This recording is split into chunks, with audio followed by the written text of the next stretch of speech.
They offered me a contract, 2 years. I can't pass this opportunity up. Like, I really can't. Yeah. So I took it.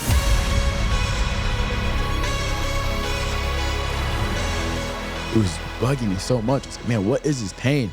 It turned out that I had a hip impingement and torn labrum that I was playing through the whole last year of my high school career and throughout the rookie season of Phoenix Rising. I wrote on my whiteboard right by my bed in my house that we all lived in, and I said, 1% better every day. Like, in all aspects of life. Like, literally, spiritually, physically, getting better at passing 1% better every day, getting better at shooting 1% better every day, getting better at crossing 1% better every day, getting my left foot better 1% better every day. Yeah, I was like, yeah, I think it's best that we kind of part ways. So I had a 2-year deal, left halfway through that season. If I didn't do that, I don't think I write the book. If I don't do that, I don't think I start my businesses. It becomes different, bro. Like, not being understood, the level of work that needs to get done in order to get to that high. You can't call out on your dream.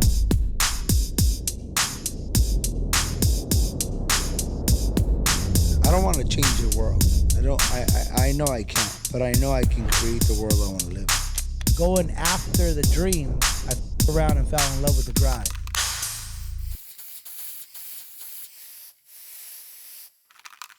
What is up, everybody? Welcome to the Glamorous Grind podcast with one of your hosts, Sal Media, and of course, we got my boy, Roy Remedy. What up, everybody? Welcome to Glamorous Grind. I'm super excited to be here. We have a round table full of kings, so just know it's going to be a fun one today. And of course, we have the man on the mission, Coach Al, and we're going to give a quick shout out to our sponsors. Oh, man, thank you for that intro. Yo, our people that are supporting us is incredible because they're not only supporting us, we're supporting each other, and it's creating a movement, right? So let's give a shout out to Nourish Bar 831, 101 South, 101 North in California. Let's give them a round of applause. You got that button. You got that button. You got Nourish Bar. That's going crazy. Yo, Nourish Bar got that love. God damn that energy. Damn. Hey, Nourish Bar. Hey, we got you. Damn. I was like, Nourish Bar just got a steady innovation. That's real. I need one.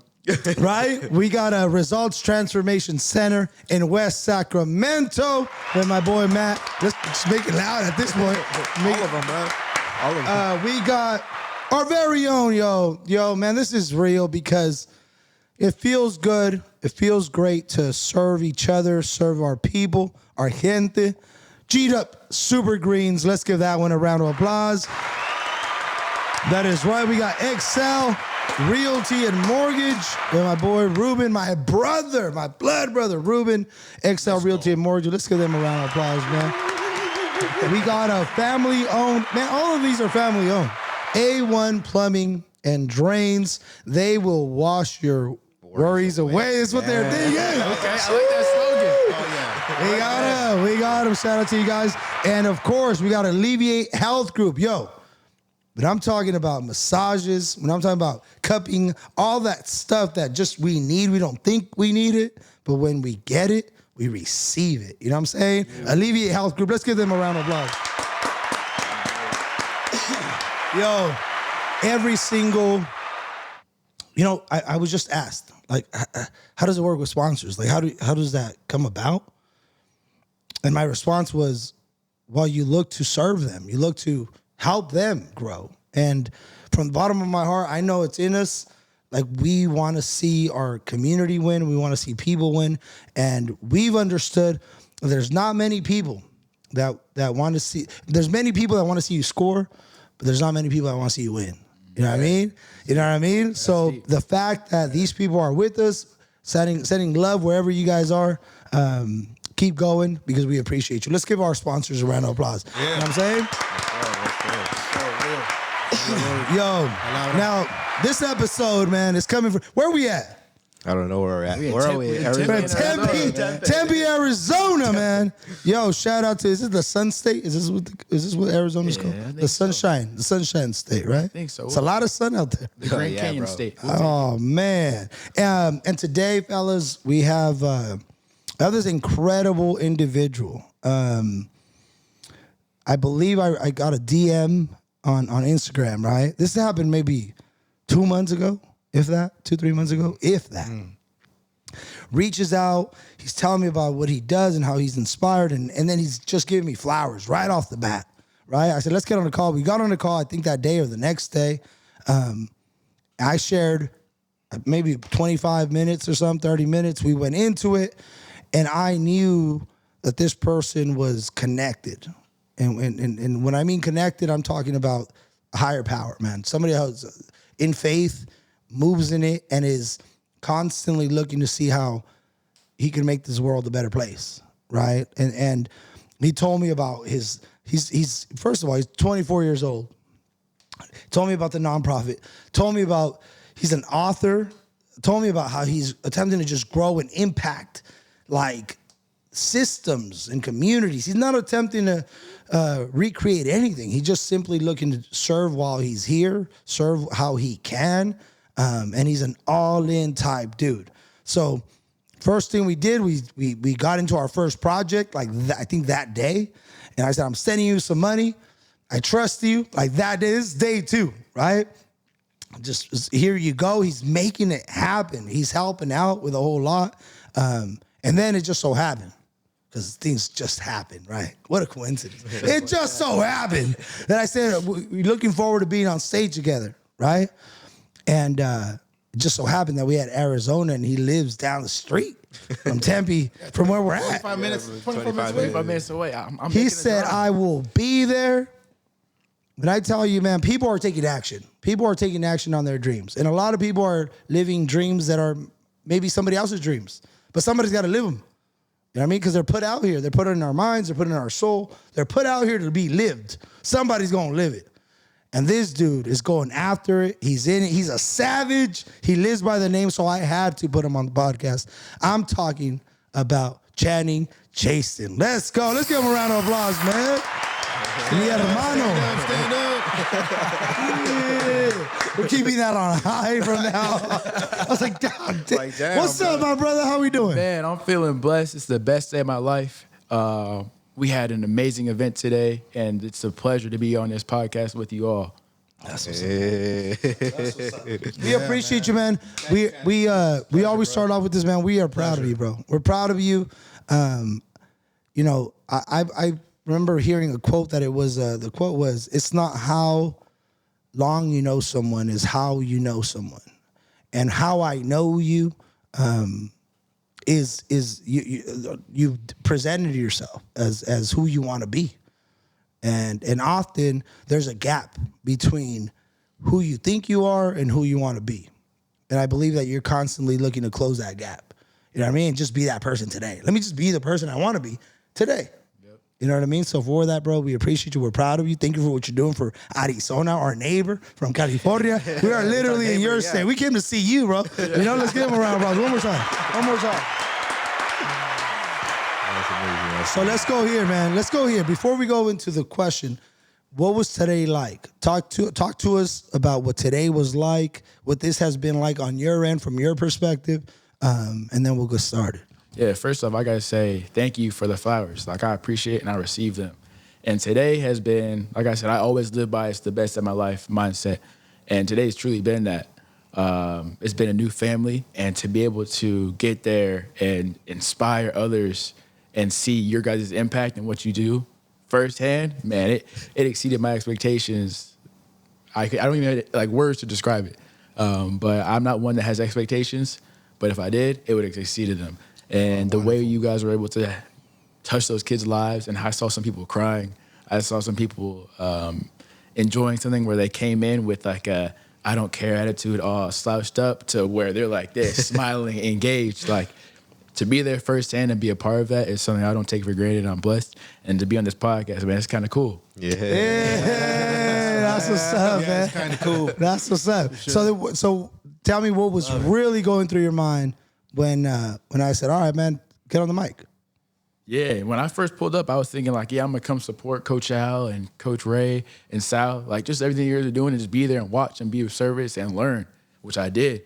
But then when I first get there, he's like, yeah, I think you're going to introduce Coach like, Roy. Like, for like 2-3 minutes, I said, whoa. And then he told me how many people are going to be there. But that excites me, right? When you get that stage, when you get that opportunity, what are you going to do with it?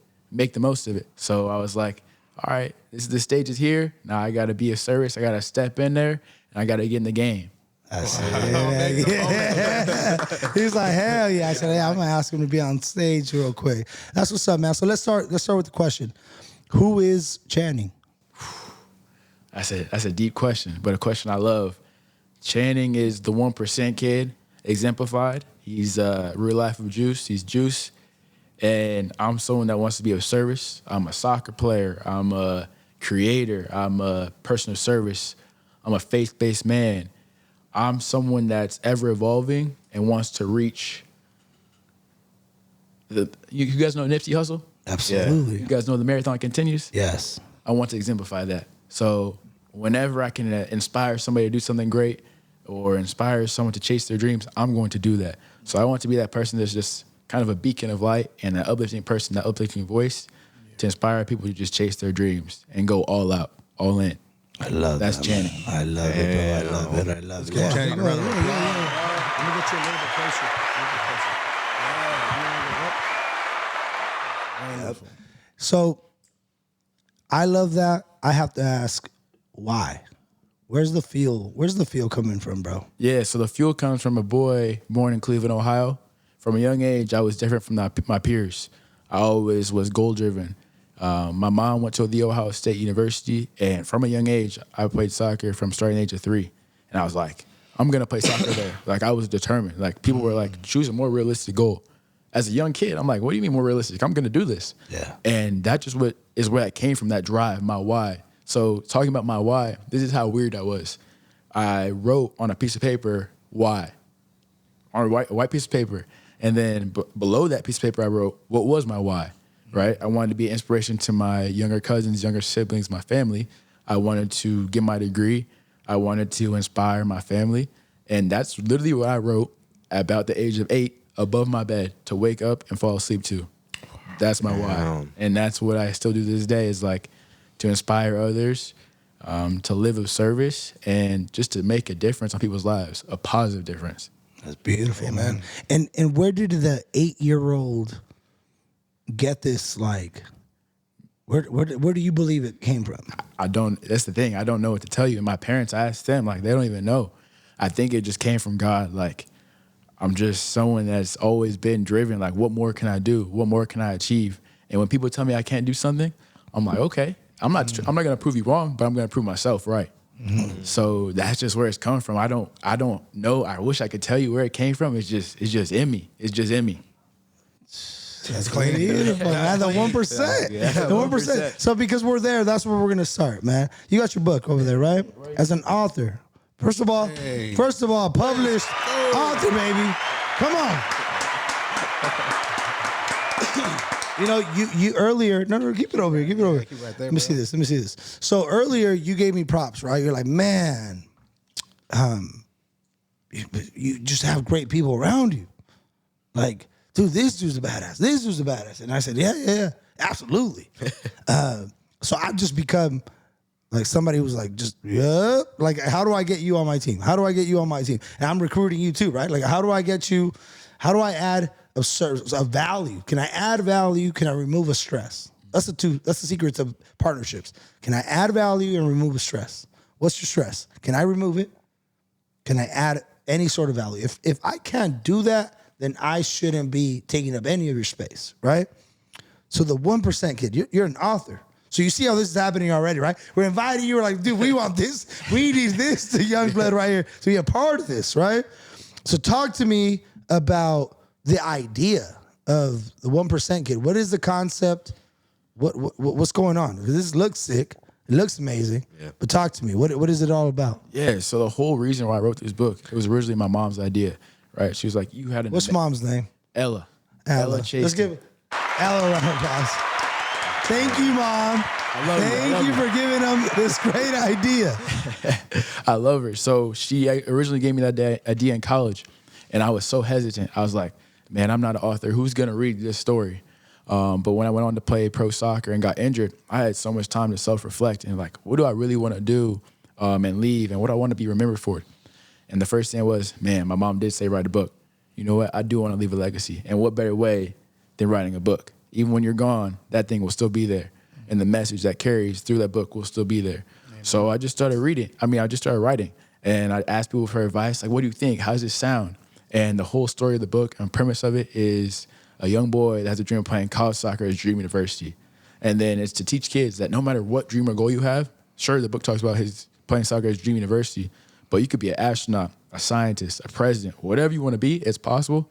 But you have to have these 3 things: practice, perseverance, and patience, and then also the 1% better everyday mindset. And that's what the book is about, to teach kids that with those 3 things and that mindset, sky's the limit. I love it, man. I love it. Yeah, we're just gonna keep pressing that button, right? All right. So let's go into as a kid, right? So here you are, this 8-year-old.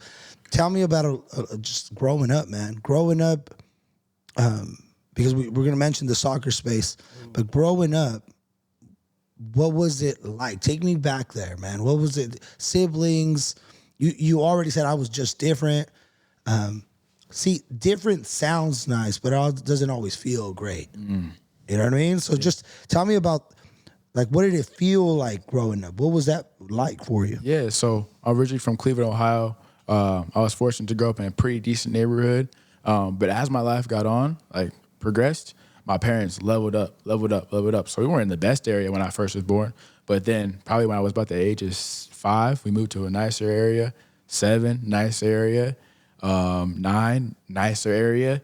And then they just always leveled up. And that was just something so good that I learned from them. It's hey, you may not be where you want to be, but you can always get there, right? And that's what they instilled into me. And then I have a younger sister named Riley Chasten. Love her too, man. Shout out to Riley. Shout out to Riley. Putting up with older brother stuff right here. Right. You know, we used to butt heads. We're only 16 months apart, right? I'm the older brother. Only 16 months apart, but we used to butt heads. Now we're one of the closest. That's one of my best friends. You know? So definitely grew up with a close-knit family. My family in Ohio. So it's you and your sister and both of your parents? Both of my parents. Awesome. My dad's name is Clark. Clark. What did Clark do? What did Pops do for work? At that time? Yeah. So at that time, he worked for Ewing. So he was like a sales account, vice president, manager for like the West Coast. And they were like, hey, you got to come out to Phoenix. I was like, man, where's Phoenix? Is that a country? But we went out there and drove out there. Did mom work too? Yeah, she did. She was a teacher in that's right. in Cleveland. So she's a teacher. She was a teacher. So dad's in sales. Yep. And she's in teaching. She was in teaching. Not anymore though, but she was. Right. So now you're a business owner. Yes, sir. And you have to get people to buy in to your stuff, which requires sales, and you're in the education space. Right. It's kind of crazy. Now that you think about that, it's kind of crazy to think about. It makes absolute sense. You just followed the whole time I was like, yeah, absolutely. Best of both worlds. Okay. Worlds. So now you're growing up, and you have a younger sister, 60 months apart. Yep. It's only you two. Only us two. Awesome. And we were really close connected to the rest of my family. So at some point in my life, I had my grandma, great-grandma, and my great-great-grandma. Oh, wow. All alive. Sick. Wow. Actually, my great-grandma just passed about 3 weeks ago. So, but that goes to show, like, I'm really close to my family. Our condolences, man. Thank you. And she didn't live in the best area, but to go experience that of where she lived, and she was the one always feeding. In Cleveland? Yeah, in East Cleveland. So that's like the hood. You guys know, like, we got to go serve some schools in Cleveland. Yeah, we got to go make this happen. We got to go make that happen. And that's like the hood, but she was always known for her open door policy, like feeding anyone that needed to be fed. She even fed the stray cats. So to see that from me as a young kid, like, we always say purpose and of service. She did it, right? So, yeah, I'm really big. That's the smartest. I hear that. I mean, you've talked about how your pops was like, just the whole people, like serving everybody. He's talking a little bit about just real quick about like how your dad was growing up, and how he received people and just helped people out. Yeah, absolutely. Yeah, so I mean, absolutely. We definitely he was of service to people. And sometimes they're not of service to themselves, right? Like, at least, in my experience, I was like, whoa, like, dude, everything you're telling these people is, let's add this to our family. Yeah. Or like he would massage people. He was like a little sobador as well. And so, yeah, it was very counselor-like, this aura they had. This aura, and it just came natural from them. So, I mean, I think that's a beautiful thing. But you know what I see too in that combination? I just realized it is they saw the gap, because usually you think hood is this place where the scarcity is real. You've got to go into taking, survival, put yourself first, lock the doors. It's all this, like, that's what hood sort of paints the picture. But when a person like your dad and a person like your grandma, Let's call them beacons, are like, you know what? The way I'm going to play these people is and serve these by serving them. Is my open door policy. I don't have to lock my doors. So now no one's going to take from that person. It's crazy that you bring that up, because she lived in an area where a lot of people got their house broken into. And never heard. Right, because she's providing she's providing value. So that's their way of protecting their family. Everyone knew, like, you don't mess with Gladys. Damn. Her name was Gladys. You don't mess with Gladys. Like, that's the house you don't mess with. Yeah, because then you got all these people who are willing to protect Pops because he did something for them. Yeah. So that's his way. Like, it was the way of protecting their home. It's like, well, everyone's looking out for Gladys. If somebody disrespects Gladys, the neighborhood's gonna find out. Right. You know what I mean? Like I just went there. I'm like, no, and they get to exercise their creativity, right? Like, oh, there's a gap right here. No one's. Let's be creative. Let's help. Let's think. Let's be all in instead of Morlocks without even getting paid. Don't talk to nobody. Let's be all in. Don't talk to nobody. No luck. Like, they're like, you know what? Let's flip it and let's make this the house. Yeah, where kids can come around. Where they're giving love, giving trust, giving space, and people don't have to earn it. Like, I just thank you, Gladys. Thank you, Gladys. Thank you to your pops too. You know, my goodness. Absolutely. So now, okay, so you then you now living. How old did you from Cleveland to Phoenix? Have you thought about taking a vacation, massage, time off? Man, mentioning a massage, people who get massages, I know they got life figured out, bro. Nah, bro, they do. They really do. And I know the right people for you. My people over at Alleviate Health Group, they have 2 locations. One in 80 Garden Court, Suite 260 in Monterey, California, and they have their new location at 846 Freedom Boulevard in Watsonville, California. They also have 20 years of experience in acupuncture, massage therapy, cupping, and they also have an infrared sauna. And of course, they accept workman's comp, and they are the only office that is Medi-Cal approved in the 831. Alleviate Health Group. You can call or text them at 831-249-1911. Visit them at alleviatehealthgroup.com. You could also follow them on Instagram at Alleviate Health Group.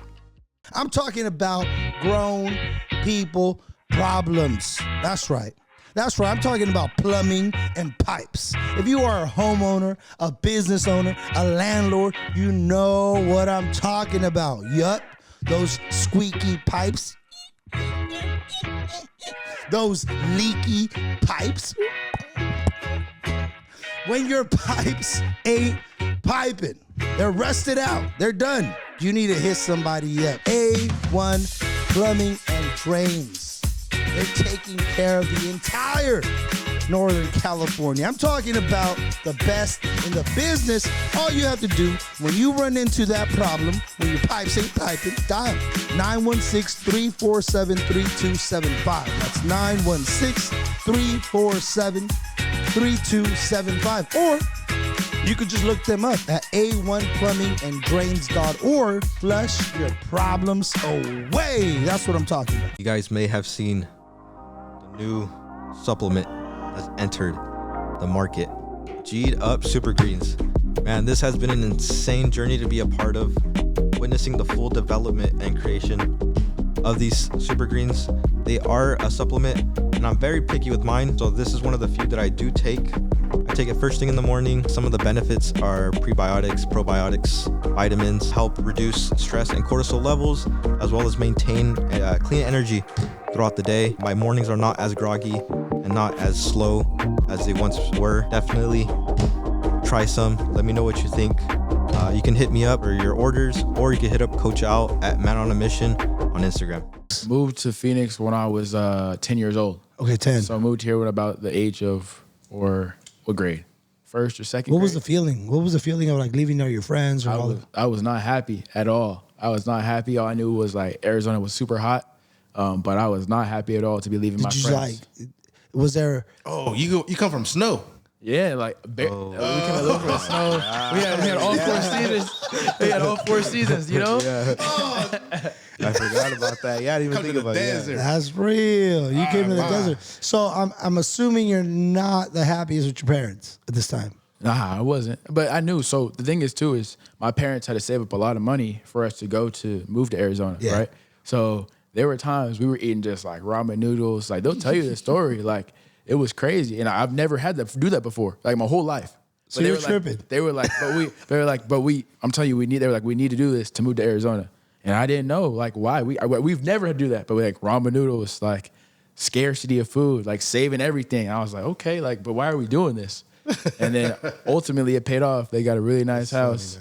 And I'm gonna ask for this. Add a little bit of flavor to it, a little attitude. What was the attitude like? Like, because you're the older brother. yeah. I have an older brother. He has an older brother. What is your real like? What is happening when everything's becoming less? Like change means less, meaning not what I usually get.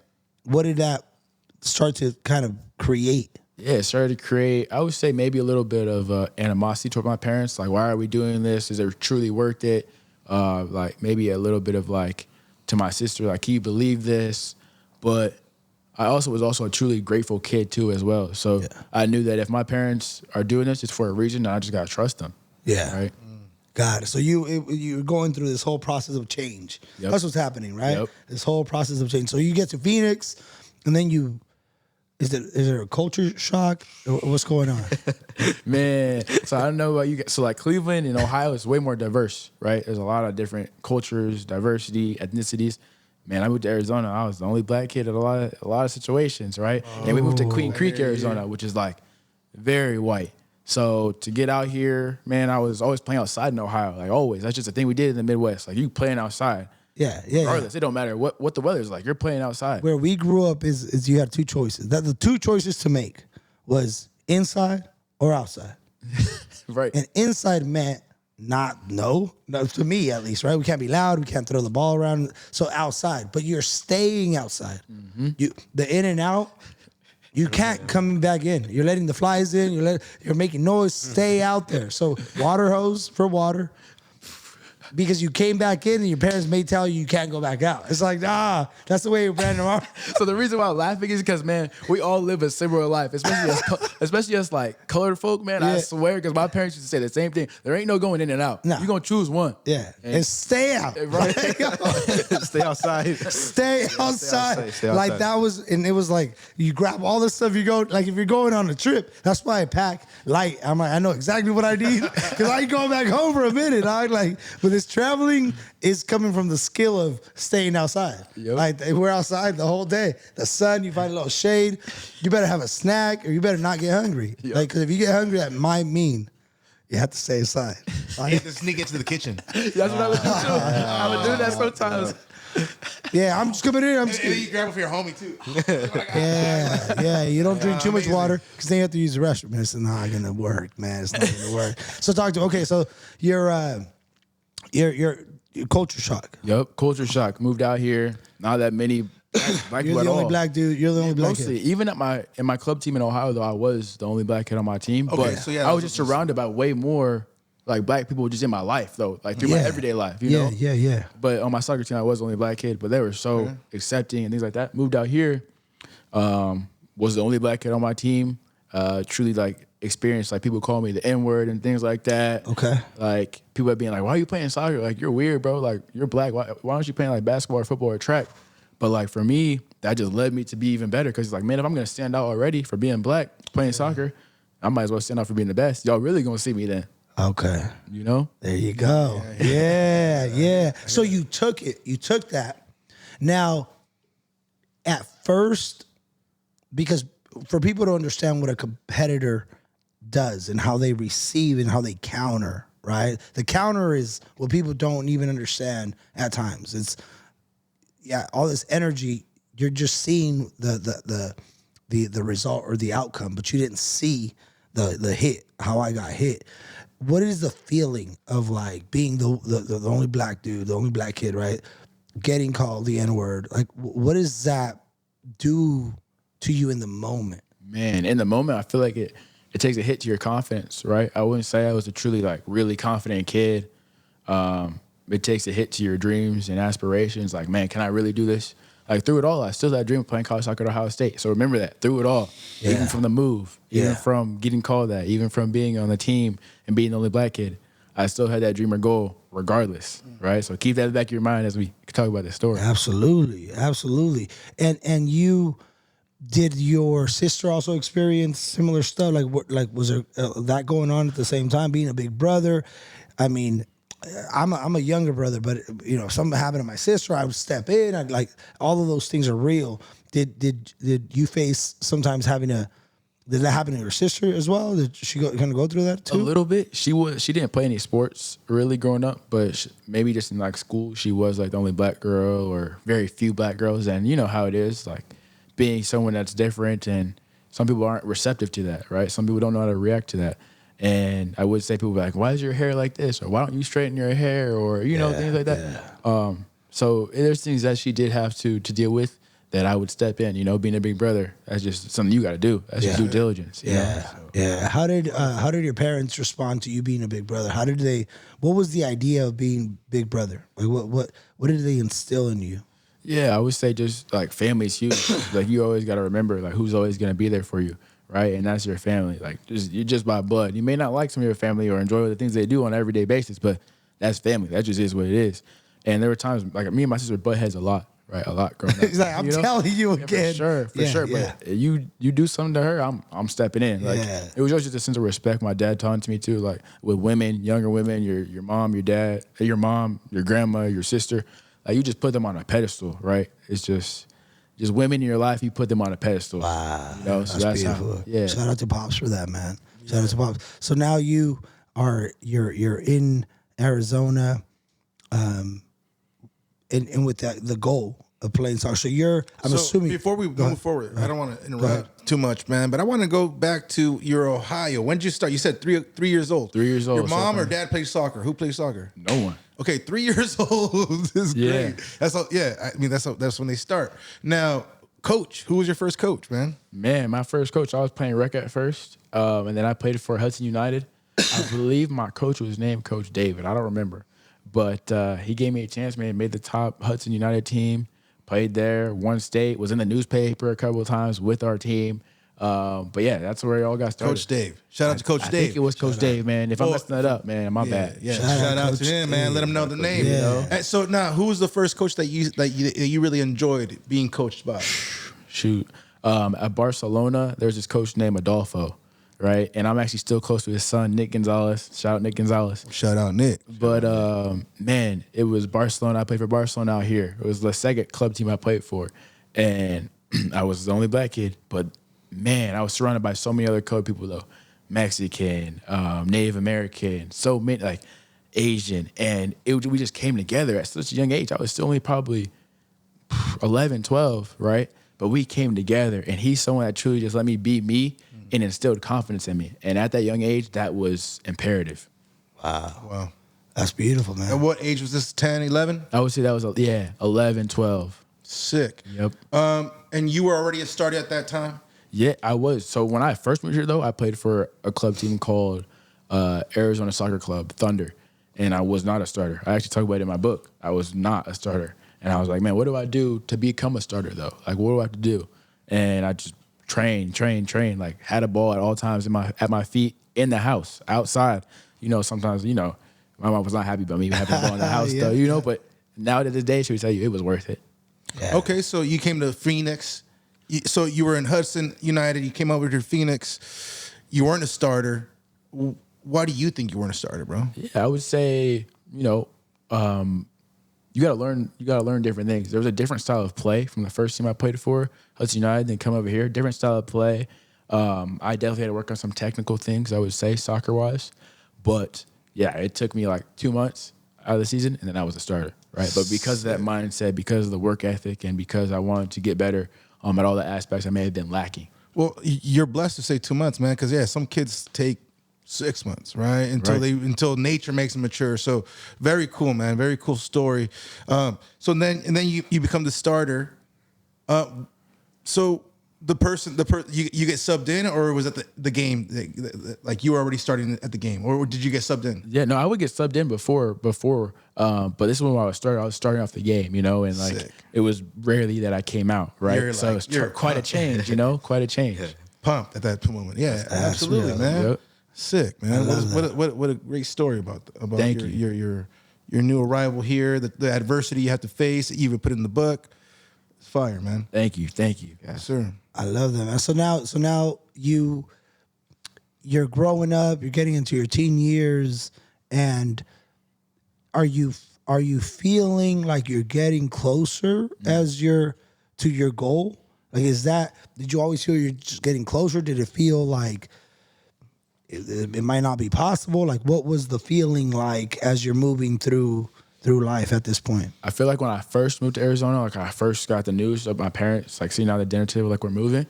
That was when it first hit me, like, man, is it still possible that I can play soccer at Ohio State then? Because I don't see many kids on their roster from the West Coast at all. Like, how is this possible? But then when I was already in Arizona and playing, it was still my goal. I didn't really think about that, if that makes sense. Like that goal as I'm playing soccer, I was just playing, enjoying, trying to be the best I could. And I didn't know it was possible that I would be playing Division I soccer or things like that. I was just trying to be the best version of myself in that moment. Okay, so the zoom out went away and the zoom in started. Yep. Wow. Yeah, because if you just have it on the poster, you're like, that's one day. Like, I understand manifestation, right?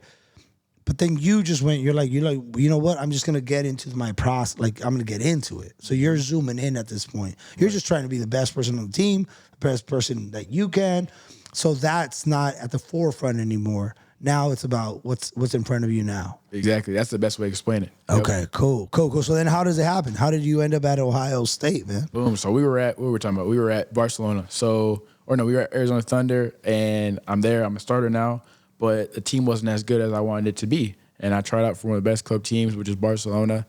Played there for 2 seasons, and that's where I had Coach Adolfo, and he taught me so much. Still to this day. Barcelona's here. Barcelona was here. Yeah. So FC Barcelona, not like the real Barcelona, you know? You're right. They're the real FC. But we're definitely connected. Yes, Yeah. they were connected though somehow. And then from there, I went on to play for Arizona Arsenal, where I had a coach named David Belfort, and he was super imperative in my soccer development and career.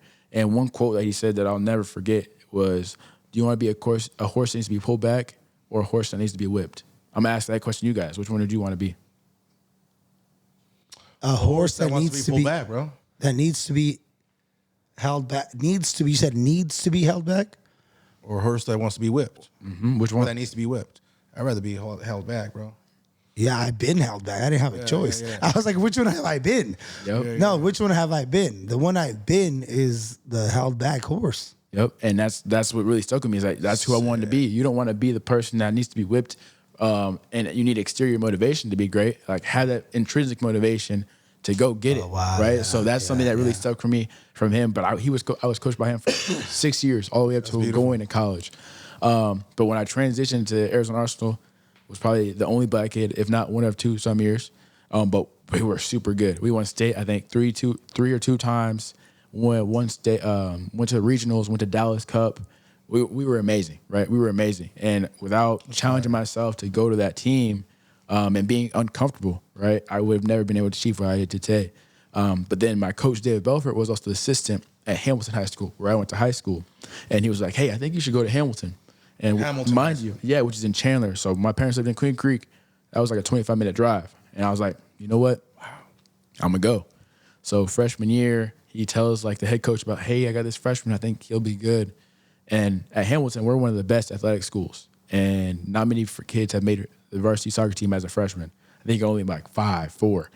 But I come in, I'm like, I'm determined. I'm going to do this. I make varsity as a freshman, and then I play a substantial amount of minutes. I made a couple of starts as well as a freshman. And then my coach is like, we fast forward to the playoffs. The first 2 games of playoffs, I didn't play as much as I played in the regular season, right? Which I was kind of hurt on a little bit. But fast forward, we make it to the state championship game. It's the second half, and coach is like, hey, Channing, come in. We're down 1-0, right, against Gilbert High School. I think they were number 1. We were number 2 in the state at that point. And he's like, you're in. man, I come in, I score the game tying goal, man. My friend kicks in the ball. One person gets a header, flicked on, it's bouncing around, kick it in. Sick. Man, I'm running the back, dabbing on him.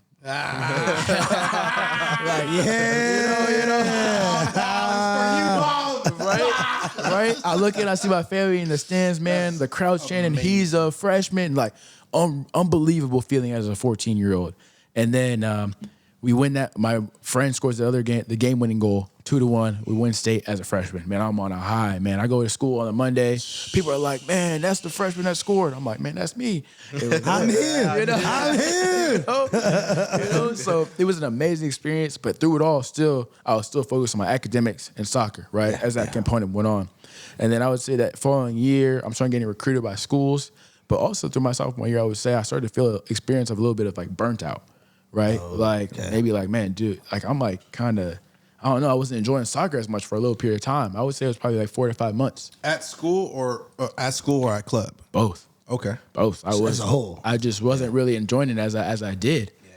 But then about a month after those 5 months, man, boom, right back to it. Like the love just it was even better than before. I don't know what it was. I appreciated it more. Like during that time of that doubt and that not enjoyment, man, I appreciated it so much more in the game and just the opportunity to have my legs move and kick a ball. Like there was just something about it. I don't know truly what happened. But yeah, I was getting recruited by other schools and things like that, but still not my dream school, right? So my mom said, hey, why don't you go to Ohio State Soccer ID Camp, which is where like high school kids go to like make a good impression on the college coaches and maybe get recruited by them. And luckily I balled out. And they were like, hey, It's like, luckily, I balled out. Like, just, who says that, right? Like, only if you did it. That's amazing. Right. Yeah, only if you did that, you can say that. Yeah. You know? It's pretty funny you say that, just because before you move forward, because there was this, I was coaching the team, and then there's this ODP guy coming to watch the team, and I have like these monsters on the team, and they don't have a game that they should have had. Mm-hmm. And they recruited other people. I'm just like, that had an amazing game. But I mean, they were quality people, right? They were quality team. I was like, yeah, but you're right, man. Like, they just didn't have their game today. And I was over here trying to justify, oh, bro, yeah, these kids just, you know how soccer is. Yeah. That's amazing. You said that. Like luckily I balled out. And the ball was loving me today. Like, the ball was on my side. Like, I would say it was a 3-day camp, 3 or 4 day camp. The first day, though, I was super timid and scared because these are kids from all over the best schools in the country and clubs in the country. To play at Ohio State, like that's a big time school, Division I, Big Ten. Like we're in probably the 2 best conferences for college soccer, so everyone's there. And the first day of camp, I did not have a good camp, right? But I said, I'm gonna come back the next 2 days and I'm gonna be my true self and show them who I am. And I did that, right? But that's just the mentality. So then in turn, they're like, yeah, we're gonna come watch some of your games, man. When your next upcoming game? So it was Dallas Cup. I had a great Dallas Cup tournament. We went to the semifinals. And they're like, man, we're really interested. They offered me, I think 2 weeks after they saw me at Dallas Cup, they offered me, and I committed right there on the spot. Wow. You were at what age? Junior? It was right before my junior year. It was during the summer. You were a sophomore, It was the summer of my sophomore year, yeah. And they were going to your club's tournaments. Yep. But you want to know something crazy that happened right after, though? 5 months later, maybe 6 months later, I get news the recruiting coach, the coach that recruited me, the head coach, and the staff retires. So he retired. So if you guys don't know what that means, though, like I was the only kid committed for that class that year, and they were bringing in a new coach. So automatically I had to decommit. I had to reopen my recruitment. You can imagine how I'm feeling. Like I achieved my dream of playing college at Ohio State. Just straight psych. Psych. That's gone. Like that. Like, I had to talk to so many other colleges, and it just wasn't the same. Like, man, I was so happy. I thought I'm going to make it. Man, I'm at Ohio State, committed, 2 more years left. I don't have to worry about anything. Then this happens. And everything happens for a reason. I learned so much through that. And then the new Ohio State coach that gets hired comes from Indiana. Indiana University is probably the best college soccer program in the country. And he was an assistant. He comes over. He calls me. He's like, hey, Channing, I see you're the only kid committed for the 2019 class. We're gonna need to see you play if like we're gonna hold it to this commitment and things like that. So I was decommitted to them. Like I couldn't, which understandable. They got to see me play. So like, hey, can you come out to the Indiana University ID camp this summer? So this is my junior year, the summer of it, and so we can see you play. I'm like, man, yeah. So my parents buy me a flight. Yeah. Here we go. Yeah, let me look at my schedule. Yeah. That's amazing. And then my parents are like, all right, we're buying a flight. We're registering for you. So that's an investment they had to make. Absolutely. Right? They don't know I'm going to make this team or the coach is going to like me, Yeah. but they didn't care. They were going to have make it possible for me to make an impression. Absolutely. So me knowing that, I'm like, man, I'm going to have to ball out. I put a lot of pressure on myself, like, to perform. I go there. Guess who I see at the camp signing table, man? Who? The new Ohio State coach. He's running the camps.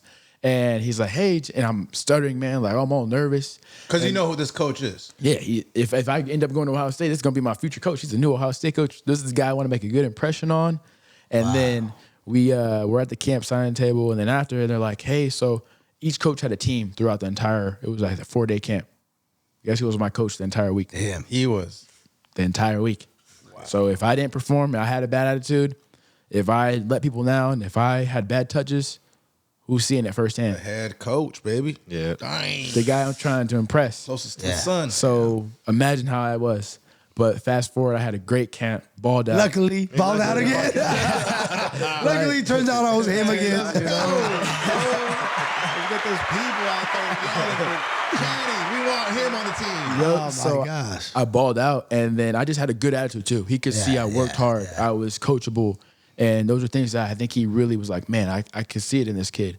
And then I actually, on the last day of camp, they have an award ceremony for like the defensive player of the camp award, offensive player of the camp award, and then overall MVP. Yeah. I got awarded the offensive player of the camp award of that camp, which these are kids from all over different academy teams across the country, best teams. And I got awarded the offensive player of the camp award. That's probably, to this day, one of the most impactful awards I've gotten because how much pressure I put on myself and how much I knew that camp meant a lot to me. If I didn't perform at that camp, I'm not going to Ohio State.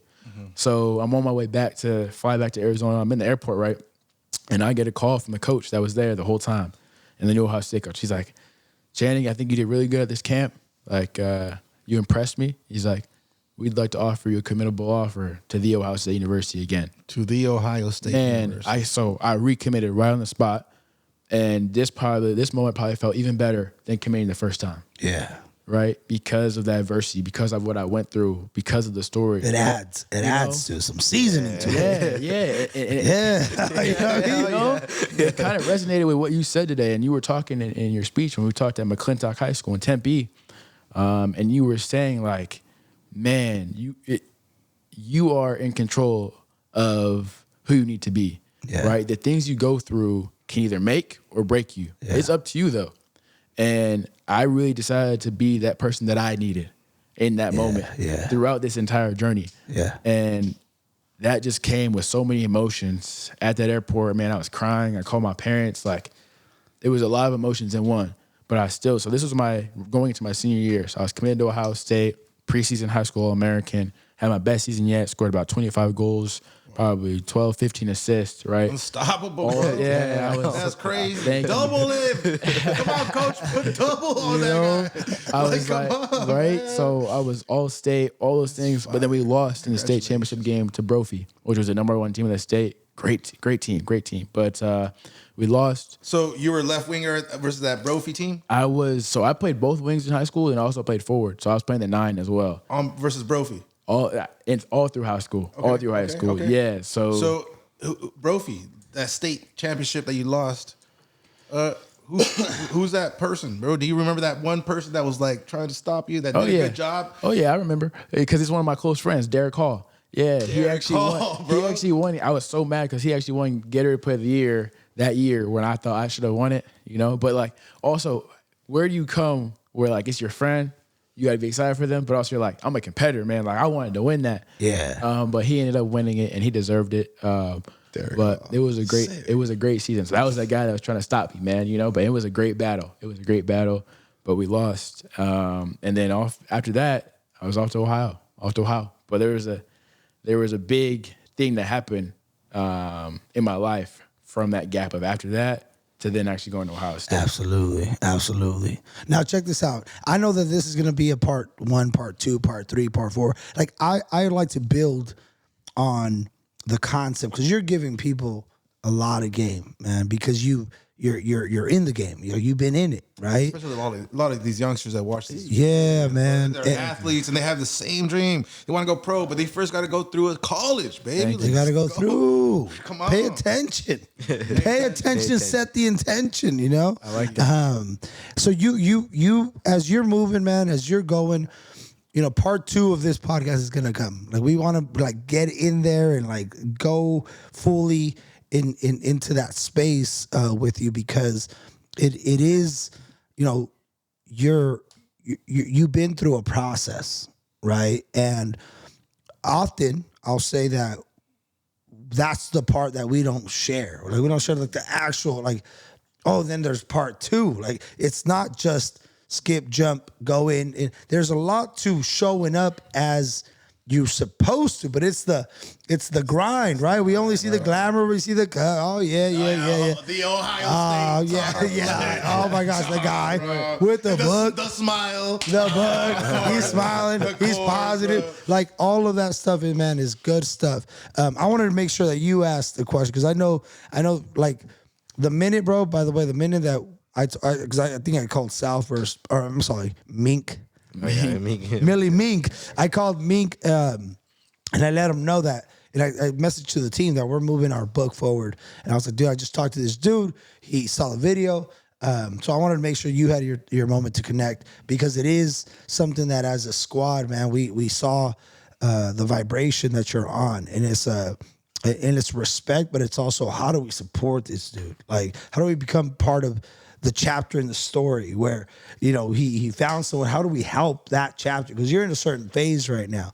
And that phase, to me, it feels like it's brewing. It's like this brewing. Like I throw in your ingredients while it's brewing because it's going to cook up something real nice, right? You know? And we're all going to eat. So I'm a fan, but I wanted to make sure that you got your question in. What's some of your challenges during high school, like outside of school, or like was there anything that was kind of like holding you back, or like adversity?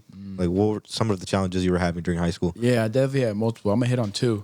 One was the fact of, you know, sometimes when you got a different purpose and you got a different drive, you got to do things that are different from the rest of your peers. So I didn't get to go to a lot of parties as much as I would have liked to, maybe a regular kid would have liked to, right? When I was younger, I didn't get to partake in a lot of drinking or smoking. I didn't do much of that at all at a young age, and it was all a sacrifice. So I would say that's a challenge, right? To miss out on a lot of fun things that the other high school kids are doing.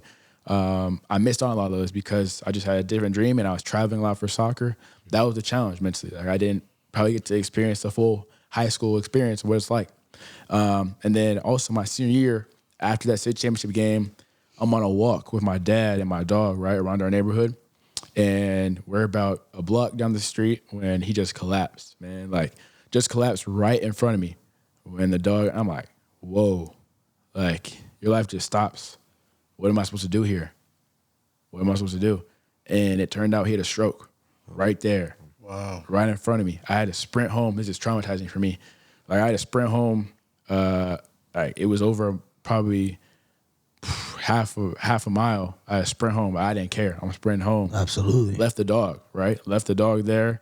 And to get my mom, we drove to my dad. He was still on the ground. Had to call 911. He ended up being in the ICU for about 3 months, man. Oh, 3 months. Yeah, So it was a serious. It was a very serious stroke. Like, he's probably not supposed to be here. He would tell you that. He had to relearn how to walk. He had to relearn how to talk a lot. He's doing great now, right? I'm blessed for him to still be in my life. But that was one of the toughest times in high school. Not just because of that happened, because think about this. He didn't get to go to my high school graduation. Yeah. So I had pictures of my high school graduation, but there's one person missing, right? And that hits deep, man. That hits real deep. Like, it was recent. And then right after that, in the early stage of summer, I had to leave to Columbus, Ohio. Who am I leaving behind? My dad, my mom, my sister. Yeah.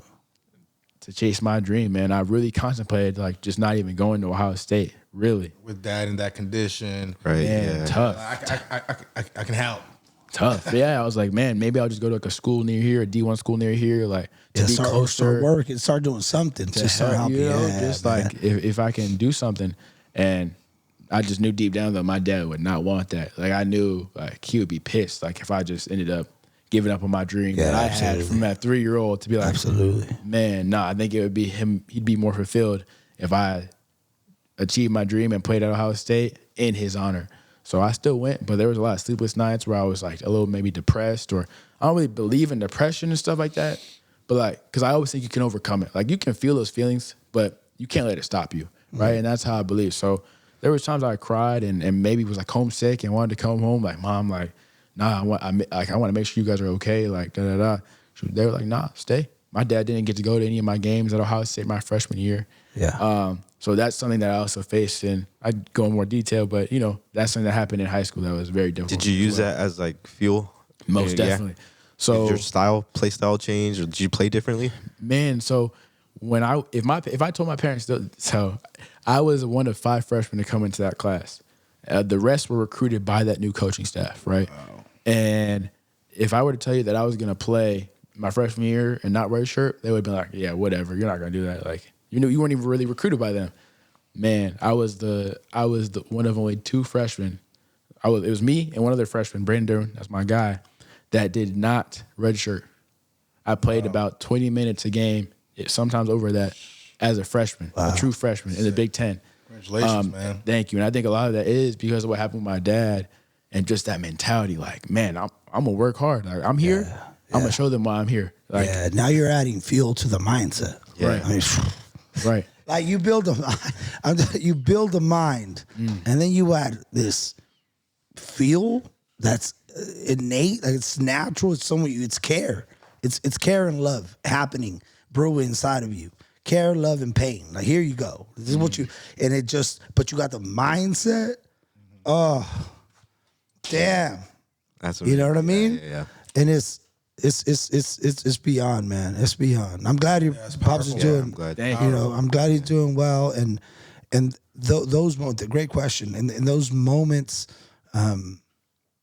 ultimately, right? How you respond to them and how you responded.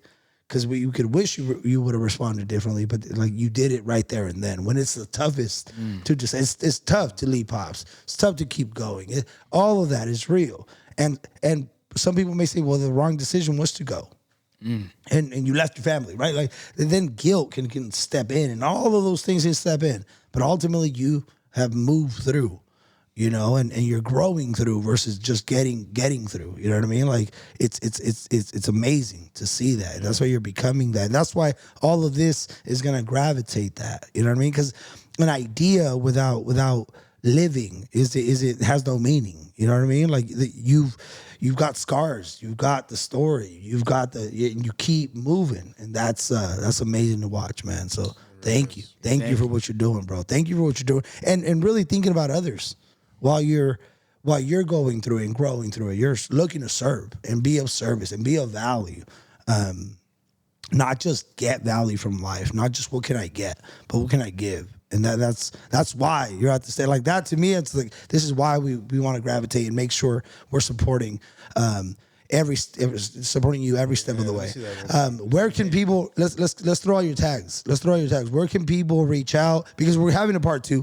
But as far as part 1 goes, where can people reach out? Where can people? I know the kids want to know. Before the kids want to know what soccer team you like, bro. The kids want to know. Let them know. Man, if you really want to know if it's Premier League, it's Crystal Palace for sure. I know Crystal Palace. That's my team. I love it. And if it's La Liga, Hala Madrid, man. I'm a Madrid fan, Real Madrid fan, bro. Hey, there we go. How do people contact you? How do they purchase the book? Give us your links, man. Resultados. Do you know what that means? Results. It's that simple. Results Transformation Center, baby. The vibe is there. The community is there. People are getting it in, making it happen, getting fit. It's time to get your life together. It's time for you to step in, challenge yourself. It's time for you to grow. It's time for you to stop making excuses.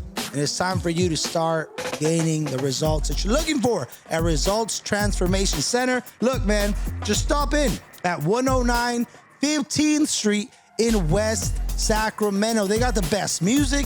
They got the best vibe. They got the best community that'll support you on your fitness journey, on your health journey, and will get you the results that you're looking for. Let's go. Hey, come over here. Hey, have you heard? Of course you've heard of this spot. 831, baby. Nourish Bar is the spot to go to. Whether you are on 101 North or 101 South, or you're in Monterey County, Soledad, King City, Greenfield, Salinas, the spot you need to stop at is Nourish Bar 831. Get your protein smoothies, get your protein donuts, get your energy tea. Hit them up at nourishbar.831 at Instagram. Check out all the goodies that they have. Hit up my people, man. Nourish Bar 831 is the spot. If you're anything like me, making big decisions can be super intimidating. One of those decisions is like buying a house. You see memes about it, TikToks about it, Instagram reels about it, and while everyone is asking where do I start, I like to begin with who do I trust. And that is with Ruben Venegas at XL Realty and Mortgage.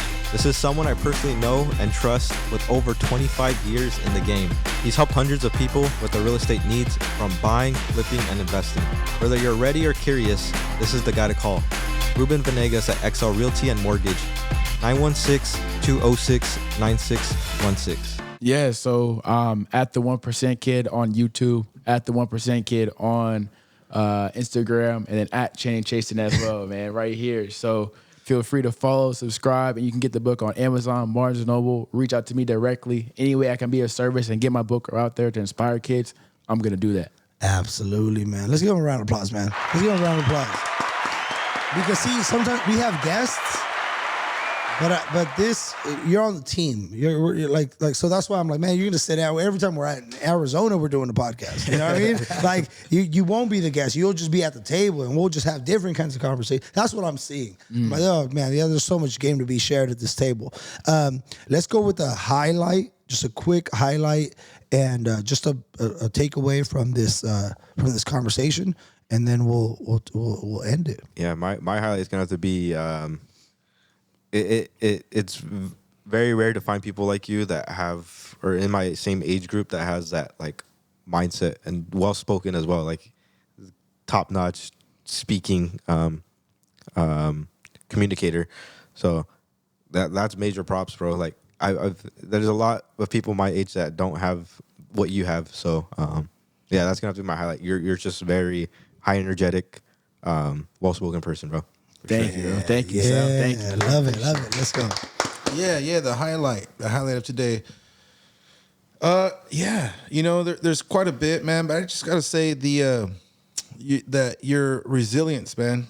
You know that you facing those challenges that you had definitely was I know the kids are gonna love that too. They're gonna love to hear that, man. That was super fun to see your adversity and you overcome the adversity, especially having a goal of going to the Ohio State University, man. That's a goal, man, and that I wish more kids can say that. You know, they're saying they want to go pro, but there's a step before that.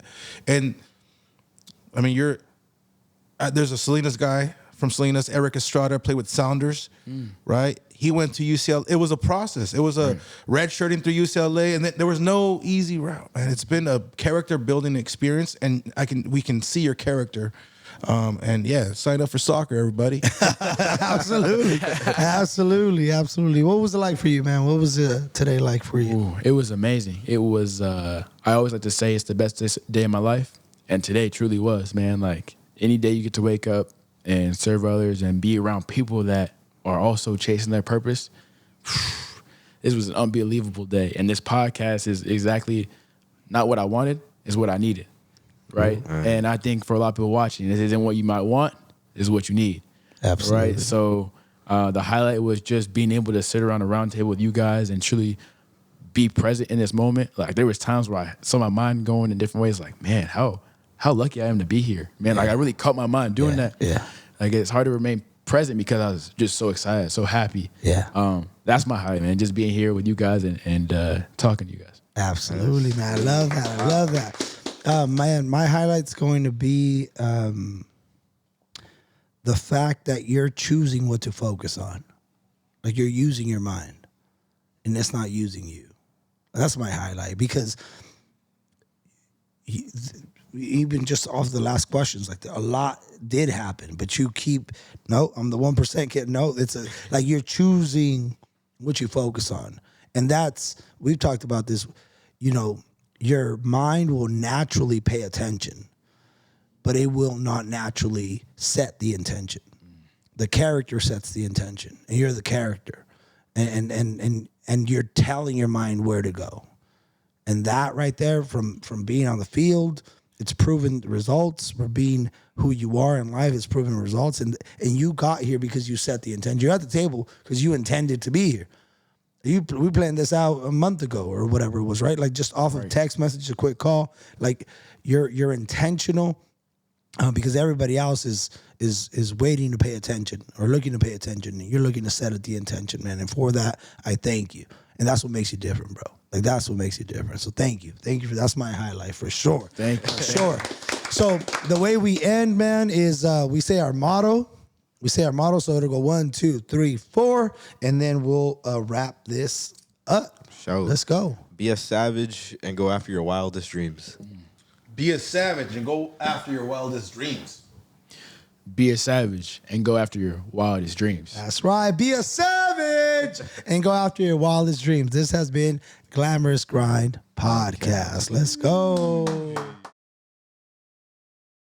I think where we left off, I was talking about where it was my freshman year, and I was kind of hesitant of, going there because of what happened to my dad, and then thinking of possibly, staying close to home, right, to help my mom and my sister just through that tough time. Oh, that's right. This is the second time.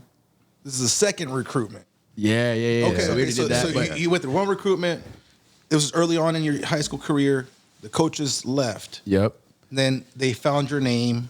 Or they called you up. This is now second time that you're recommitting to. Yeah, so I was already recommitted. It was all set to go to Ohio State, and then, that stuff happened with my dad. And remember, like I told you guys before, like I was hesitant even still going to Ohio State because, my dad's stroke. But I Which is a common thing, right? Kids don't go because they want to help their family. Yeah, but then I knew that, deep down, he would be disappointed if I didn't go, right? Instead of going to Ohio State in his honor and for him and grinding for him, right? So that's what I chose to do. Wow, and that's something that we, as a team, we believe that there's two stories to every story, right? There's two sides to every story, and it's whether you believe you can or you believe you can't. Like it's completely true, and you chose to use that, and and you chose that you believe that you can, and you made it happen for that reason. You had many reasons to stay, like you said, and you lived both. You were entertaining both. Yeah, which is interesting. 100%. But yeah, once I got to Ohio State, man, like I loved it. Like that was my dream university. So to actually achieve like going there and seeing the campus, meeting my other teammates, like I remember when I first got there, I went to like get lunch with like my first classmates. So like the guys that came in the class with me. So there was five of us. Braden Durbin, shout out Braden Durbin. Sean Ryan, my roommate. Shout out Sean, that's my boy. Tommy Marusik, and then also Owen Sullivan. All like my best friends throughout. Their first and last name, bro. So Man, I'll never forget them. Like we're locked in. Like I gotta say E for them. They get it. If they watch this, they'll get it. They gotta watch this. Inside joke. all you guys, you went in together, like from the same high school and everything. Not the same high school, but like the same class. So we were the 2019 recruiting class for Ohio State, and I like to say we kind of like shifted the whole trajectory of Ohio State. Like Ohio State had a really good soccer program for a while there, but before the coach retired, they had a couple struggling years, which led to like him retiring and then the new coach coming in, and we started off with his first recruiting class, and like Ohio State soccer just was in the Final Four, the College Cup, just last year, Yeah. And so we went from kind of being at the bottom of the Big Ten to they're at the top of the Big Ten, won the Big Ten tournament, won the Big Ten, and we're at the College Cup. Yes. So it just goes to show that like I feel like we had a good influence on the change of the culture and the camaraderie of the team and the program. So it's something I'm super excited about. and that we can all bond on together. Yeah, and you mentioned something yesterday about that, right? You mentioned that they used to recruit other players, not really freshmen. Well, they just didn't really recruit for people from Arizona or like the West Coast. And most of the people from the roster were from like the Midwest, East Coast, academy teams, right? Okay, that like, makes sense. When I first got to Ohio State, people were like, man, what team did you play for? And I'd be like, Arizona Arsenal, like the club team. They're like, you played club? Like, so people thought I was whack, like for real. Like even my classmates that came with me in 2019, when I first saw them there, they were like, you play for a club team? Because like in the Midwest, it's like academy teams that are good. You're playing for an academy. Mm-hmm. I didn't play for an academy, but then they saw real soon. Like I'll tell you, I'm the real deal. I'm telling y'all. So you know, yeah. And amazing. Did you go in the dorm in Ohio State? Or it was dorm. Yeah. So that was my roommate was Sean Ryan, Shawnee. I think we were in Park Stradley at Ohio State. And actually, that's the dorm my mom stayed in as well when she went to Ohio State. So how crazy a synchronicity, is that, right? Yeah. Like you can't make like everything happens for a reason. God works in mysterious ways, man. Like wow, we both stayed in the same dorm. Me and my mom, not the exact dorm number, but she was in the same dorm. Building, bro. Yeah. When she was hustling, when she was growing, when she was creating her visions, amazing. Before I was even a thought, Yeah, man, that's amazing, beautiful. Was there any like struggles in campus or like in college? Like you remember you telling me yesterday about your high school struggles that you weren't be able to the party lifestyle. You were different. So what was the college experience like? Yeah, it's kind of similar. Like you still have those things where you're a student athlete, right? Like your academics and your sport come first, right? So there were some things I didn't have to do, like weren't able to do, like go out as much. I still did when we had time, Like you guys still enjoy college, you still enjoy life, but you had to put your priorities and make the main thing the main thing. But one of the biggest challenges too was it was the first game of my freshman season, and I'm playing, right? The first game we were playing Cal State Northridge, and I get in the game. I'm playing pretty well, right? I'm like, dang, I'm playing as a freshman in the first game, like of my college career. This is crazy. Like I thought I was gonna redshirt. I thought I was like not gonna play. Boom, I'm playing.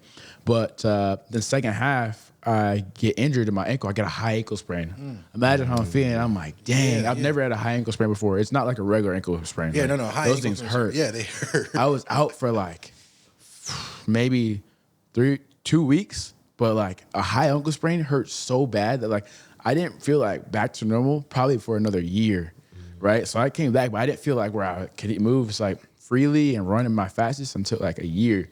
So that was the first challenge that I faced at Ohio State. Challenge. First of like, I would say 3 main challenges. Yeah. It's a big one. Because I mean, obviously you're having fun, you're being effective in the field, and then you an unlucky injury happens. Yeah. Do you remember how that happened? How the injury happened? Was it a foul? Was it? I do. Yeah, it was a foul. I was playing striker. I was playing the 9, and I was checking down to get the ball from. I think it was like a center mid or like a defender. Played the ball, and when I was coming, like the defender was coming through my back, and I planted when he did, and it hit my ankle at the same time. So like with a high ankle sprain, you like gotta do 2 things at the same time, and it like just like wow, it was just a perfect thing. But yeah. So that kind of sucked.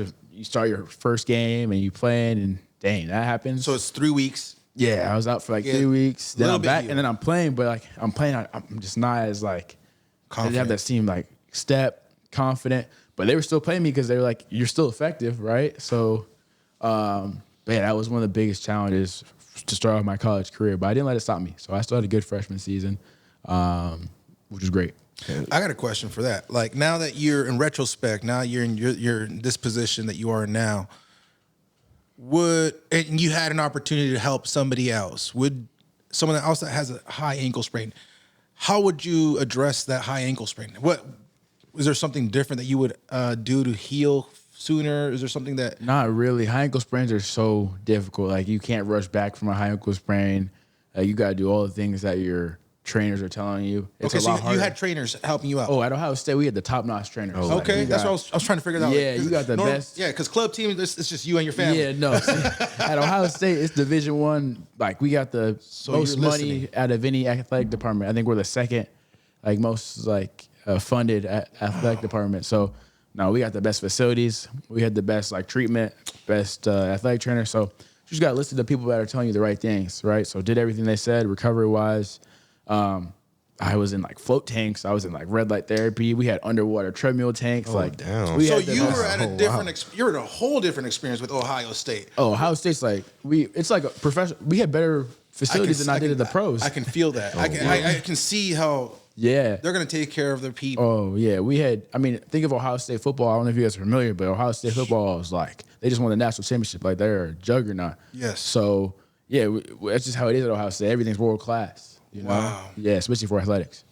That's wonderful. That's amazing. I did not know that, I'm just a fan of that because that's the way we should treat our athletes. Agreed. I in mean, all aspects, even yes. at the club level. Like Oh, there should yes. be way more accessibility to trainers And the to fields. help everything, man. Everything. Yeah, the fields need to be way better.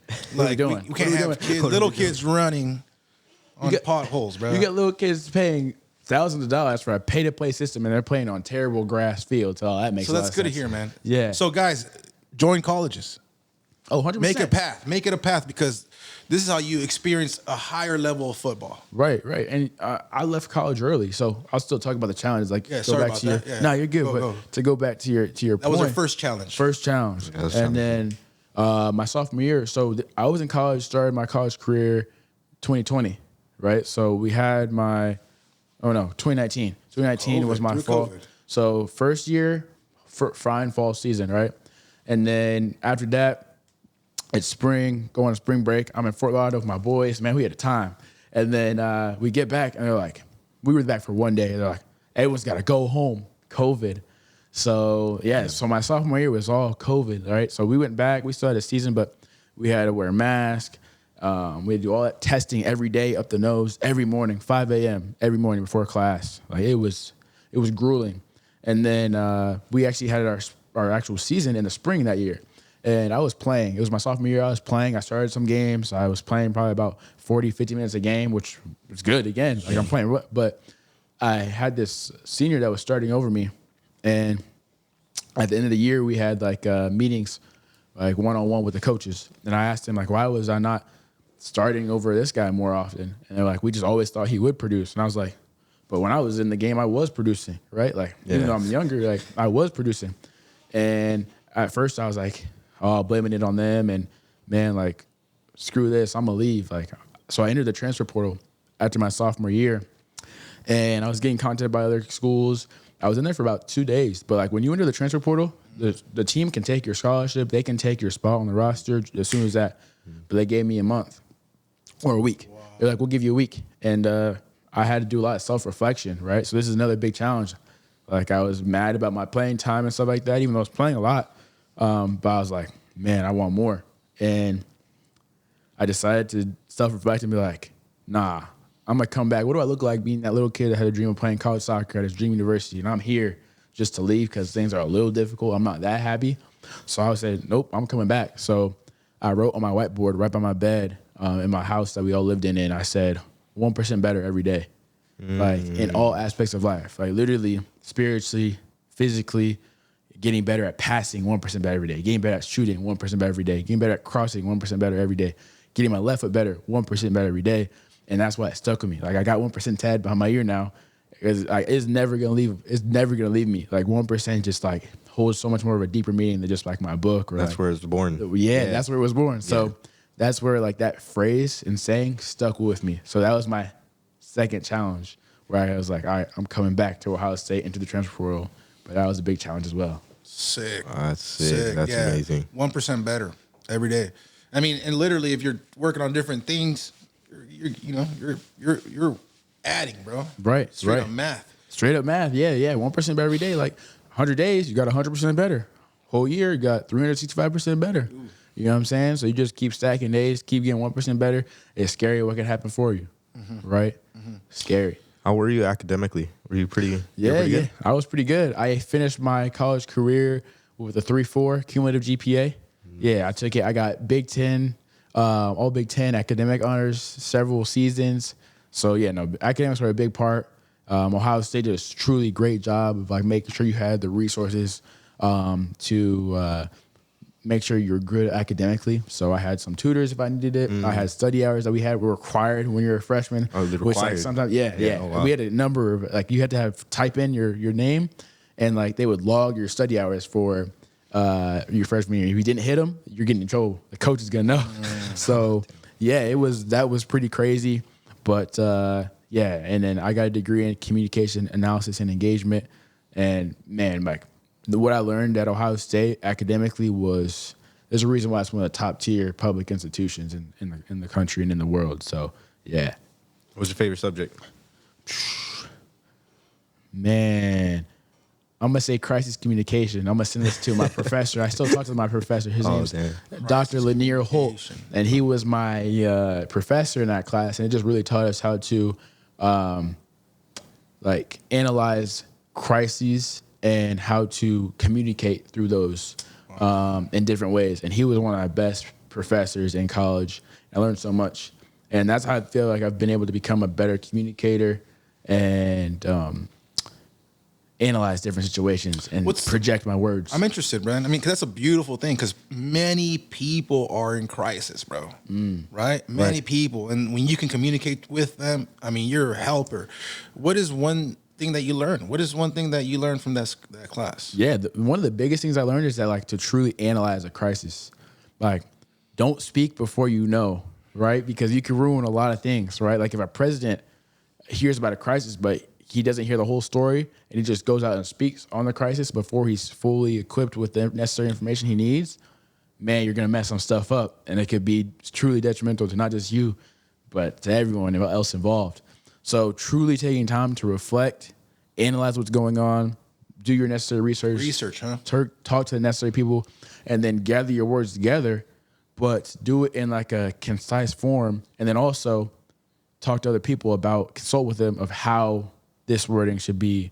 How should I say this? Because you don't realize how important your words are. Yeah. Man. That's a huge Especially in one. crisis, huh? That's a beautiful class. I didn't know they had that type of class right there, bro. Oh, yeah. Crisis communication. Yeah, it was one of my favorite classes. Yeah, I learned a lot. It wasn't easy, but I learned a lot. It was great. He was a tough grader. Yeah, man. Most definitely. So we just learned about your second challenge, right? Yeah. Where through this challenge, you ended up coining your phrase, man, the 1% better every single day. Through adversity, you're like, well, I need to find a golden nugget here or somewhere. And write it on your wall. What's the third? The third was so when I decided to come back to Ohio State, that summer my coach was like, it was still during COVID, right? My coach asked me like, what do you want to do during the summer like to improve? And I was like, man, I want to go back to Arizona and train with a team. He was like, who would you want to train with? I was like, I don't know, like a USL2 team or something. He was like, what about like Phoenix Rising? I was like, okay, that's a pro team in Phoenix. And he was like, all right, I'm gonna send them reach out to them, and he sent them in my film. They were like, yeah, we're interested, but like, can you send us the film like to see like he's not a scrub and like can actually train with us? And they sent it over, and he was like, yeah, he can train. So trained with Phoenix Rising for 6 weeks. I was so nervous, man. Like going to that first training session, I was like, man, I'm about to train with pros. Like these guys are good. Like what am I gonna do? I gotta step it up. But man, they guys brought me in with open arms, and I trained with them for 6 weeks before I went back. And actually, the coach offered me a position on the team before I was going back. And he was like, and I was like, nah, not right now. Like, I was not expecting that. I was like, not right now. I want to go back for my junior season and see how I can do. I think I'm gonna have a big year. And I learned so much through that journey, training with Phoenix Rising, like the speed of play. I started to slow down for me. I was more comfortable. I was playing against guys 10 years older than me, 15 years older than me. But I just knew how to navigate it now, right? I knew like the game so much faster. When I went back to Ohio State, the game was so slow. It was so simple. Like I simplified everything, and it was so much better. But It's amazing. yeah. And then when I went faster? Was it a little faster? Yeah. way faster, man. Way faster. Like it's like I played with some of the best players, like Aiden Quinn, Luis Tejas. Like I was playing with some amazing players where I was like, I just learned so much. Solomon Asante, like these guys were just ballers in the USL Championship. So, so did that, and then when I went back to Ohio State, I just balled out, right? I balled out, but I was struggling with this thing in my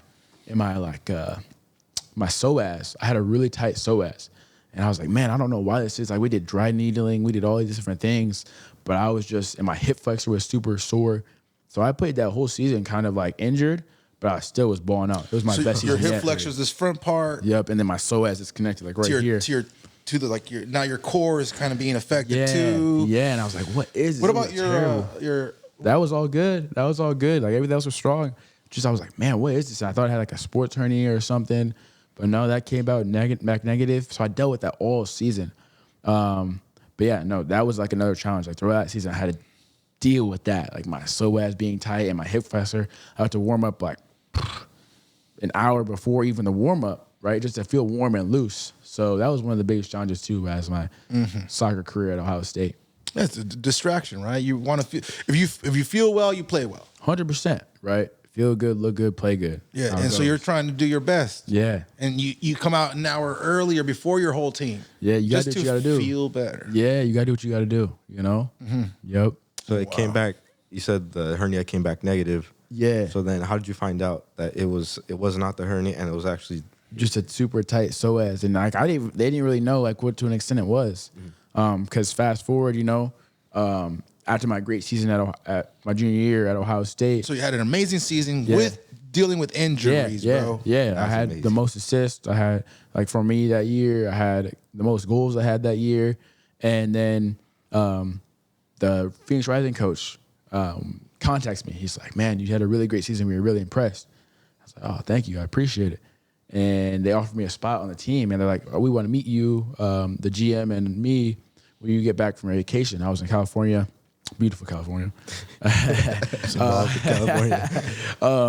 And then came back and I met with them, my parents, the coach, and the GM. They're like, yeah, we're interested in signing him. They offered me a contract, 2 years. And I was only a junior. And I was like, I can't pass this opportunity up. Like, I really can't. Yeah. So I took it. But I was still doing school at the time as well. So I was only a junior, so I still had a year left to do. So I finished that schooling online through Ohio State. And you left the soccer team. Yeah, because I went to go pro. So I was still doing school, but I was playing pro and still doing school, right? So after practice, guys would be like, "Hey, you want to do something?" I'm like, "Man, I got practice. I got schoolwork. I can't." We'd be on away trips and be like, "Hey, man, like you want to go like do something?" Man, I got an exam. Like I can't. So I still graduated, and that took a lot of perseverance and drive. Man, graduation, bro. You graduated from the Ohio State. The Ohio State, man. OH, yes, sir. OH, man. OH. That's beautiful. And this was through COVID years too. No, so that's when COVID was done. Oh, COVID was I done started already. playing pro in 2022. So that's when COVID was Yeah, done. it was, But yeah, that season was amazing. So I got to Phoenix Rising, played there, and preseason was grueling, but I learned so much, got so much better, and then ended up making my pro debut the first game of the season against Monterey Bay FC. Oh, Monterey home Bay. team. Sir. That's our home team. Yes, Yeah. and I played. So actually, a kid I played with in high school named Jesse Maldonado. Shout out Jesse. Jesse, what's up? Yes, sir. He played for Monterey Bay, and he went to my high school, and we both made our pro debuts. the Wow. So same he was day. playing with Monterey Bay, and you were playing with Phoenix Yes, Rising. we both made our pro debuts Sick, the same bro. day. We both came in the game the same time too. On it the was like sub. it was like the 83rd minute. We both came in. It was wild. Like you can't make this stuff up. You know, You guys like, went to the he's same like- high school, bro. Yeah, he was like my little brother. Like he was 1 year younger than me, but like that was my guy. He still is my guy. It's like, man, like everything truly happens for a reason. Like it's just like God's divine timing, you know? Wow, that's amazing. Yeah. Did you know that he was on the other team? Yeah, Like, I knew, you but we know? both didn't think we were gonna play. Like I was on the roster. Like there's only 18 people rostered, so like there's more than 18 people on the team. Yeah. So not everyone's Dressed out. dressed out. Yeah, but we were both dressed out, but we didn't think we were gonna play. Sure. And then we both did, and it was amazing. Who won the game? Yeah, who won?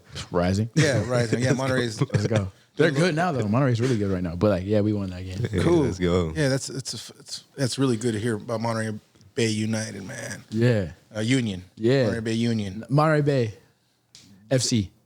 Is it? I think it's just FC. Union? Yeah. Yeah, I think it's just FC. FC now. Yeah, I think it's just FC. Monterey Sick. Bay FC. Yeah.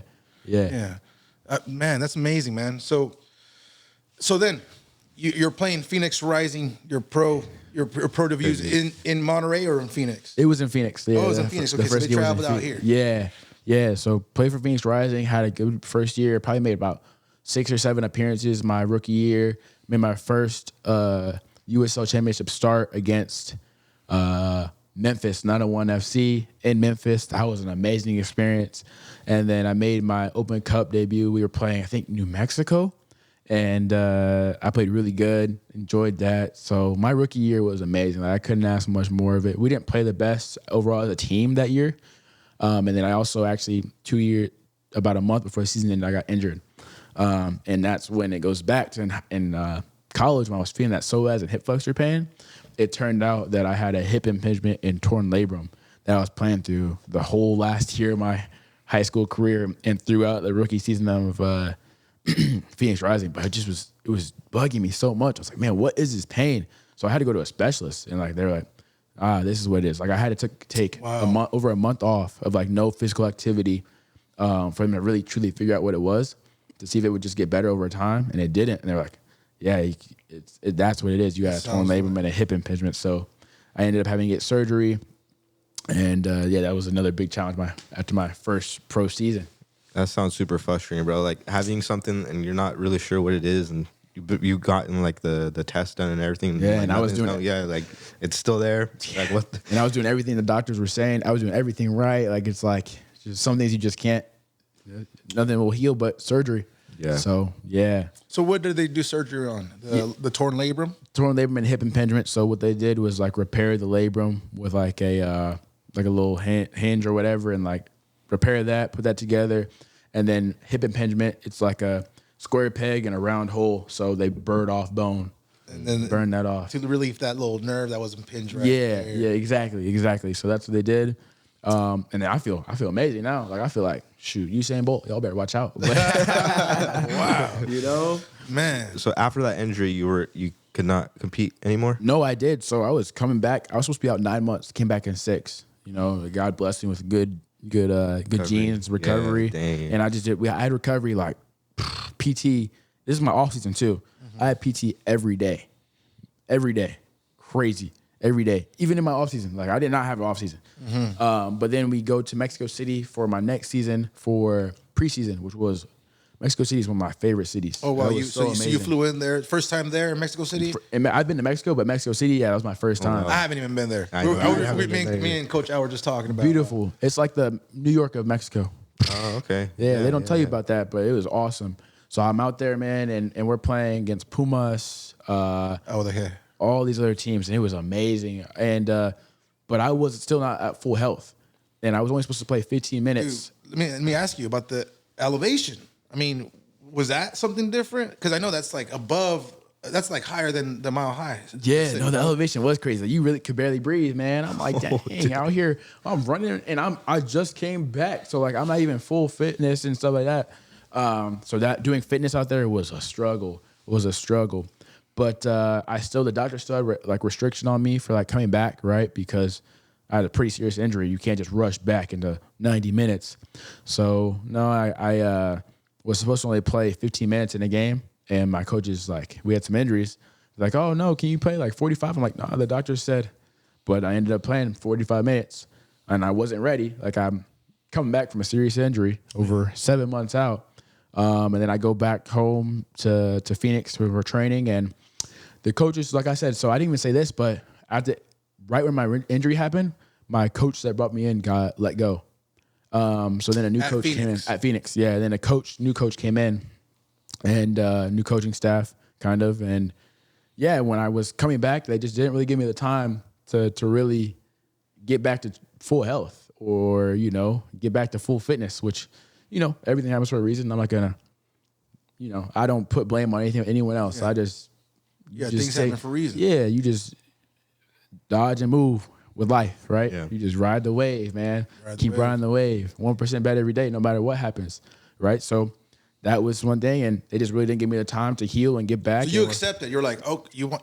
I'm telling you, the doctors are telling you 15. Right. So but you want me to keep going. Right. And even when I came back, they were still not really treating me the best way.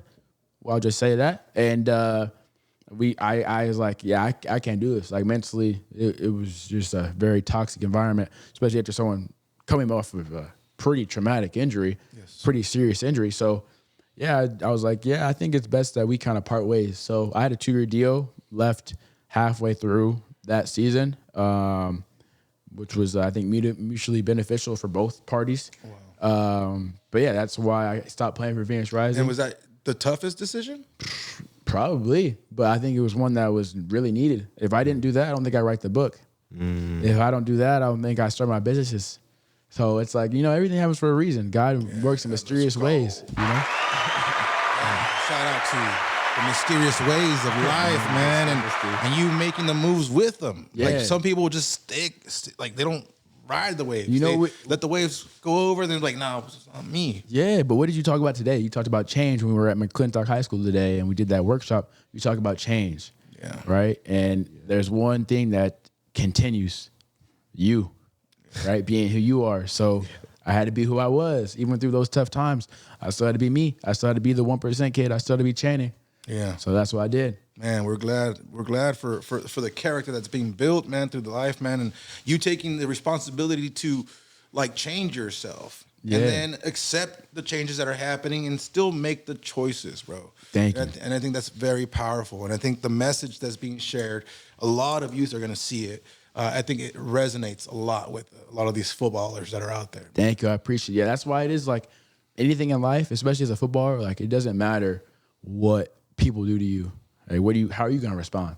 I could have responded and been like super down on myself and given up on everything and just like, just rot. That's just not me though. That's just not who I am as a person.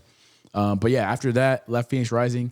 I actually had a trial with Chattanooga Red Wolves in the USL League One, and I got offered a contract. But after everything that happened at Phoenix Rising, mentally, I just wasn't in the right place to go back to playing pro. Just really wasn't, which was difficult to come to terms with, right? Because man, I love soccer, like love soccer. That's 3 times you said that, bro. Yeah, that just goes to show, man. Yeah, bro. I hear you. Like that's like, It's like life. For some people, it's me, life, man.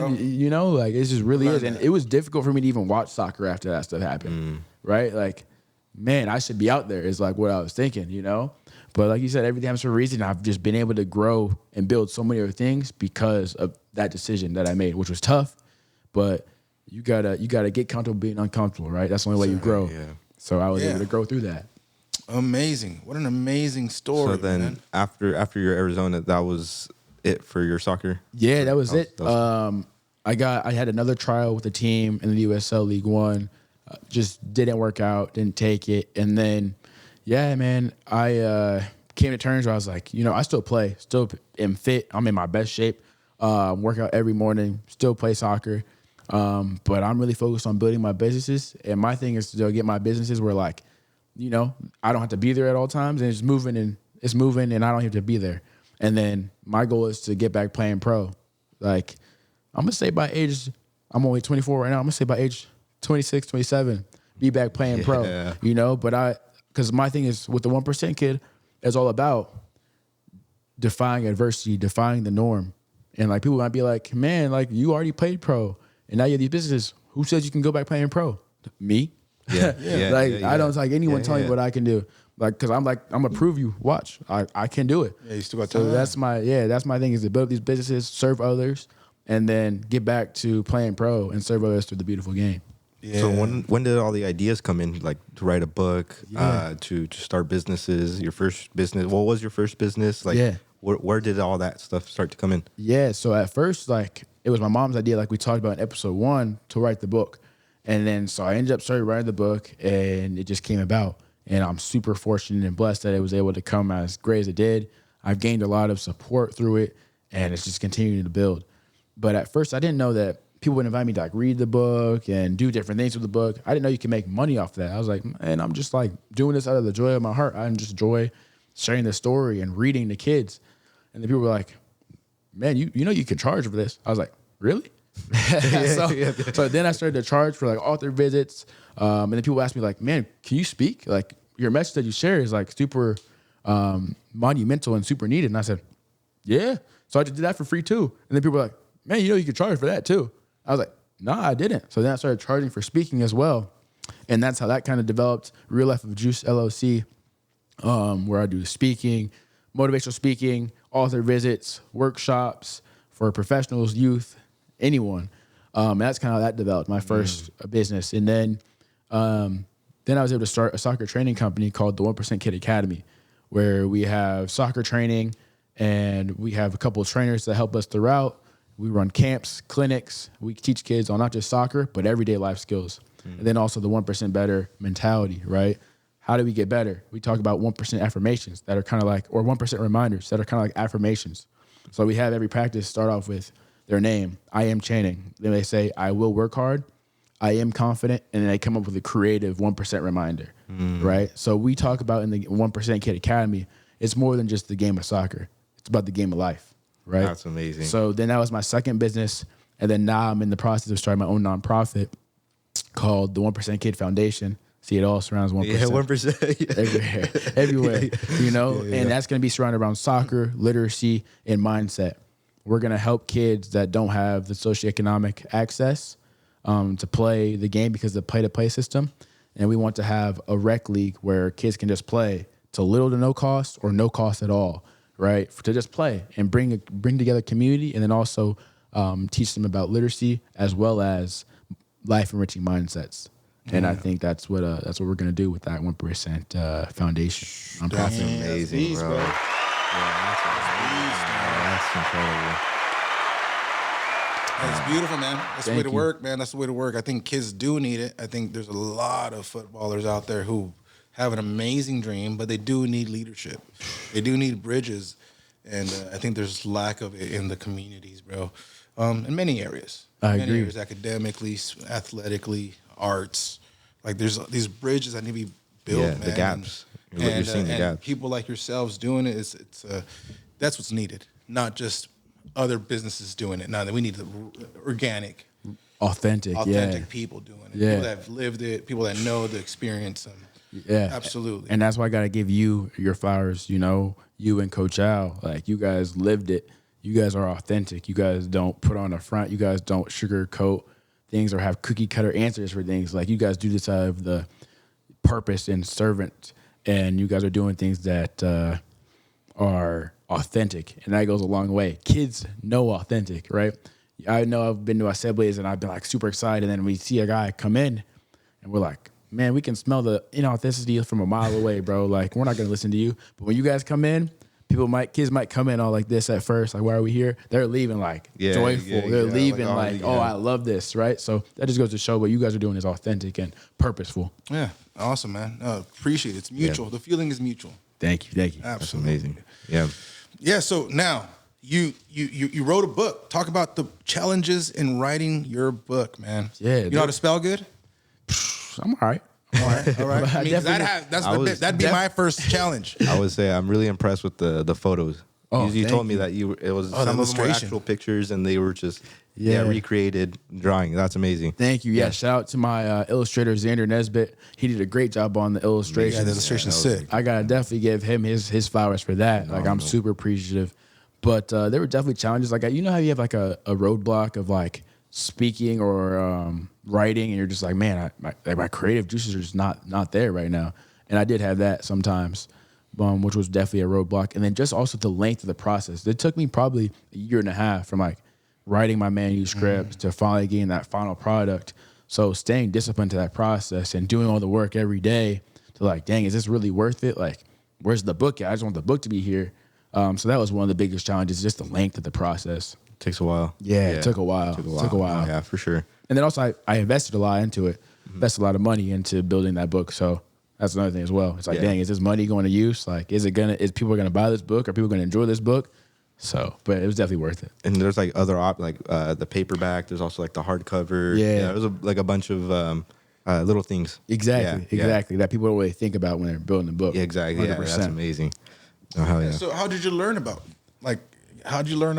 this network of publishing? Did you start Googling? Did you have people in the world? Yeah, Googling, and then also just connections, like networking. Ask people, like I'm not afraid to reach out, so I would ask people like, hey, have you know anyone that's written a book? Wanted to get their like insight on it and what they did to go about publishing the book. What were the best ways to go about getting an editor and an illustrator? And I was fortunate to find people that could just help me and lead me in the right direction, and ultimately having the 1% Kid come about. That's amazing. And it wasn't your soccer coaches that you were asking this. No. Some of my soccer coaches are in the book though, and some of them aren't too happy about how the illustrations look. But I'm like, that's how you look. That's how you look. That's how you look. That's amazing. That's amazing. Oh yeah. That's amazing. These soccer coaches, man. Right? No, they're a huge part of my life. Like soccer coaches, they don't realize how much influence and purpose they have in these kids' lives. So I definitely have to give thanks to all my soccer coaches. All of them have been huge influential parts of my life. So I got to give them their flowers as well. Yeah, right on, man. It's not an easy job to be a player or even to play the game of football, man. The game's challenging. Playing with your feet, it's a challenging game. So I know that people like yourselves and coaches out there, they're quality people that are around the game. And I know that I've learned about being fit. I've learned about family, and I've learned about having fun through football. So man, it is a beautiful sport. And then you, my friend, you've taken it to a high level. You've taken it to a high level, and we appreciate people who take things to high levels. So thank you so much for what you do, and the dream, like your vision is not over. So we're here to pour into the vision, man, and we believe that you'll be out there again, man. It's beautiful, and just know that, man. People are gonna see this, and then they're gonna see you on TV. It's gonna be synchronicity. God works in mysterious ways, and we're just happy to be part of the path, man. Thank you. I appreciate it. Yeah, I mean, like I said, I always lived this life by it's the best day of my life. Once again, today was the best day of my life. Like being here with you guys and able to talk about my story and talk about what's got me to this point and how I am who I am. It's been a blessing. Like I don't take these things for granted or lightly. Absolutely. We can tell. And now, is there something else that you want to speak, something that you want to say that you didn't get out in the past 2 episodes, bro? Ooh, that's a great question. So, Mink, what you thinking? I'm thinking like your process, like what like through your day-to-day life, like what does that look like in terms of like being a professional as a soccer player? Great question. And then being an entrepreneur? And an entrepreneur, yeah. Shoot, all right. My day-to-day life as like a pro, waking up at like 6:30, getting a little small breakfast. I used to love like bagel, peanut butter, banana, cinnamon on the top. Ooh, that was my go-to. No honey, me hungry. Oh, I could do honey too. Oh, I'm like, you be like, I want drop the honey on there, bro. So that was my go-to. Wake up at 6:30. I leave my apartment, head to the facility, get there around like 7, and then start my rehab, like prehab, and then say what's up to all the guys. Just chill, crack jokes for a little bit. Then we start to starting to get the mindset of like we're about to have training. So we would train. Training we just go from about 8:30 till probably like 10:30, just depending on what the day was. And then we would train. We would go back, shower, do rehab with like get massages, all that stuff. Then we would eat with the team, have lunch. So I'd probably get home. Then after that, get home about like 12:30, 12:45. Then I would do some homework. If I was still in school, I would do homework, get that done. Then I would just chill, relax. I used to hit the afternoon naps. Those were crazy. Man. Afternoon naps? Yeah. Man, after that, afternoon nap coming in. And then I would cook something, a little else, like a little snack. Sometimes I would go to the gym. Sometimes I would just like read, chill, and then cook dinner. Relax, hang out with friends when I could, have them come over or whatever. And then, do it all over the next day. Living the dream. But as an entrepreneur, man, it's different every day. Like, sheesh. Yeah, you don't know what's going to happen. You don't know what's going to happen. Like, I wake up usually around like 6:15, go to the gym. I always got to get my workout in. Yeah. I just feel better mentally, physically, in all aspects of my life when I get that workout in. And then usually I start meetings about like 8:30 or 9, and it's either like about with like meeting with different organizations that are interested, schools that are interested, companies that might be interested in what I do. And then also it's doing things like school visits. I have a school visit that day or an author visit, things like that. And then it's also I do a lot of outreach, man, like just to let people know what I do. And I feel like as I've been able to get more out there and get bigger, it's like people are like, man, where were you the whole time? Right. So it's a lot of outreach that I do that like I wish I could hire someone to do that. That'd be nice. But I'm doing it myself right now. And it's like social media content, things like that throughout. I also have my own YouTube channel at The 1% Kid. You know, so I do that as well. Where I do like podcasts, motivational videos. So it's doing stuff like that, and then it's doing things like this, right? Like, you don't really like. I don't even know what to call this. Like, it's just like a blessing, right? So there's a portion of my day where it's just a blessing. Like, I don't know what that blessing is gonna look like, but today this is what it looks like, right?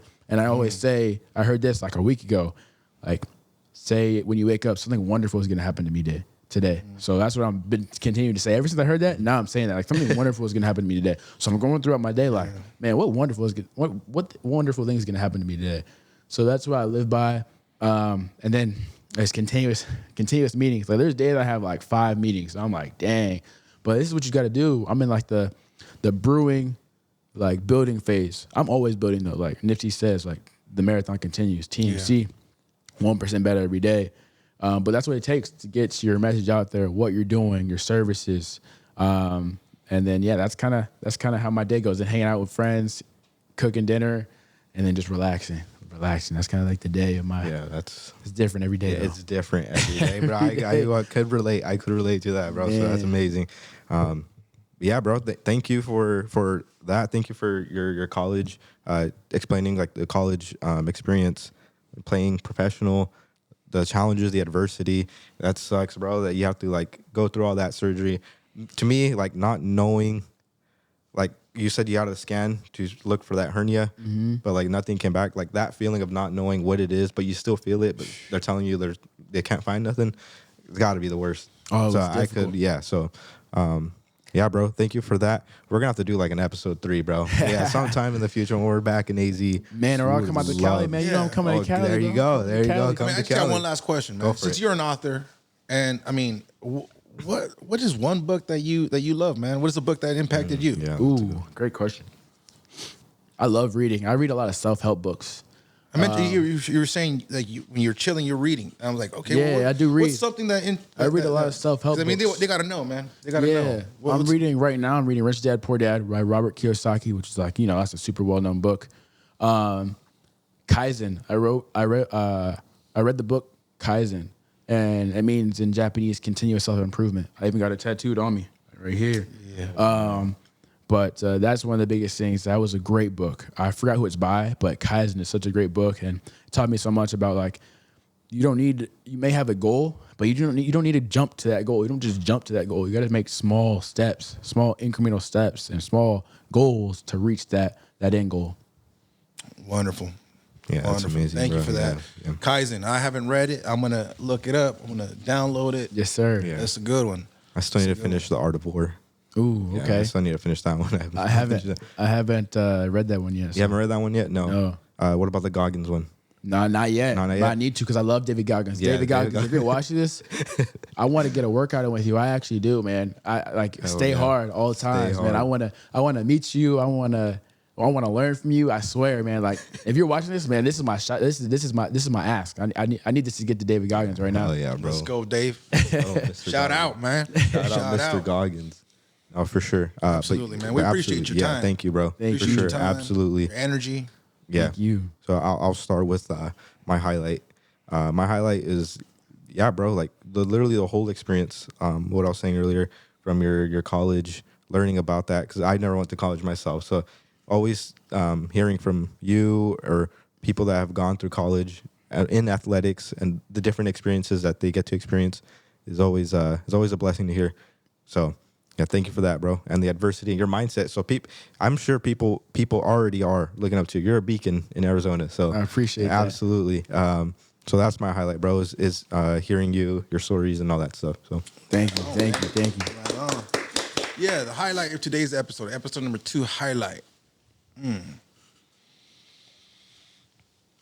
Yeah, today's stories were amazing.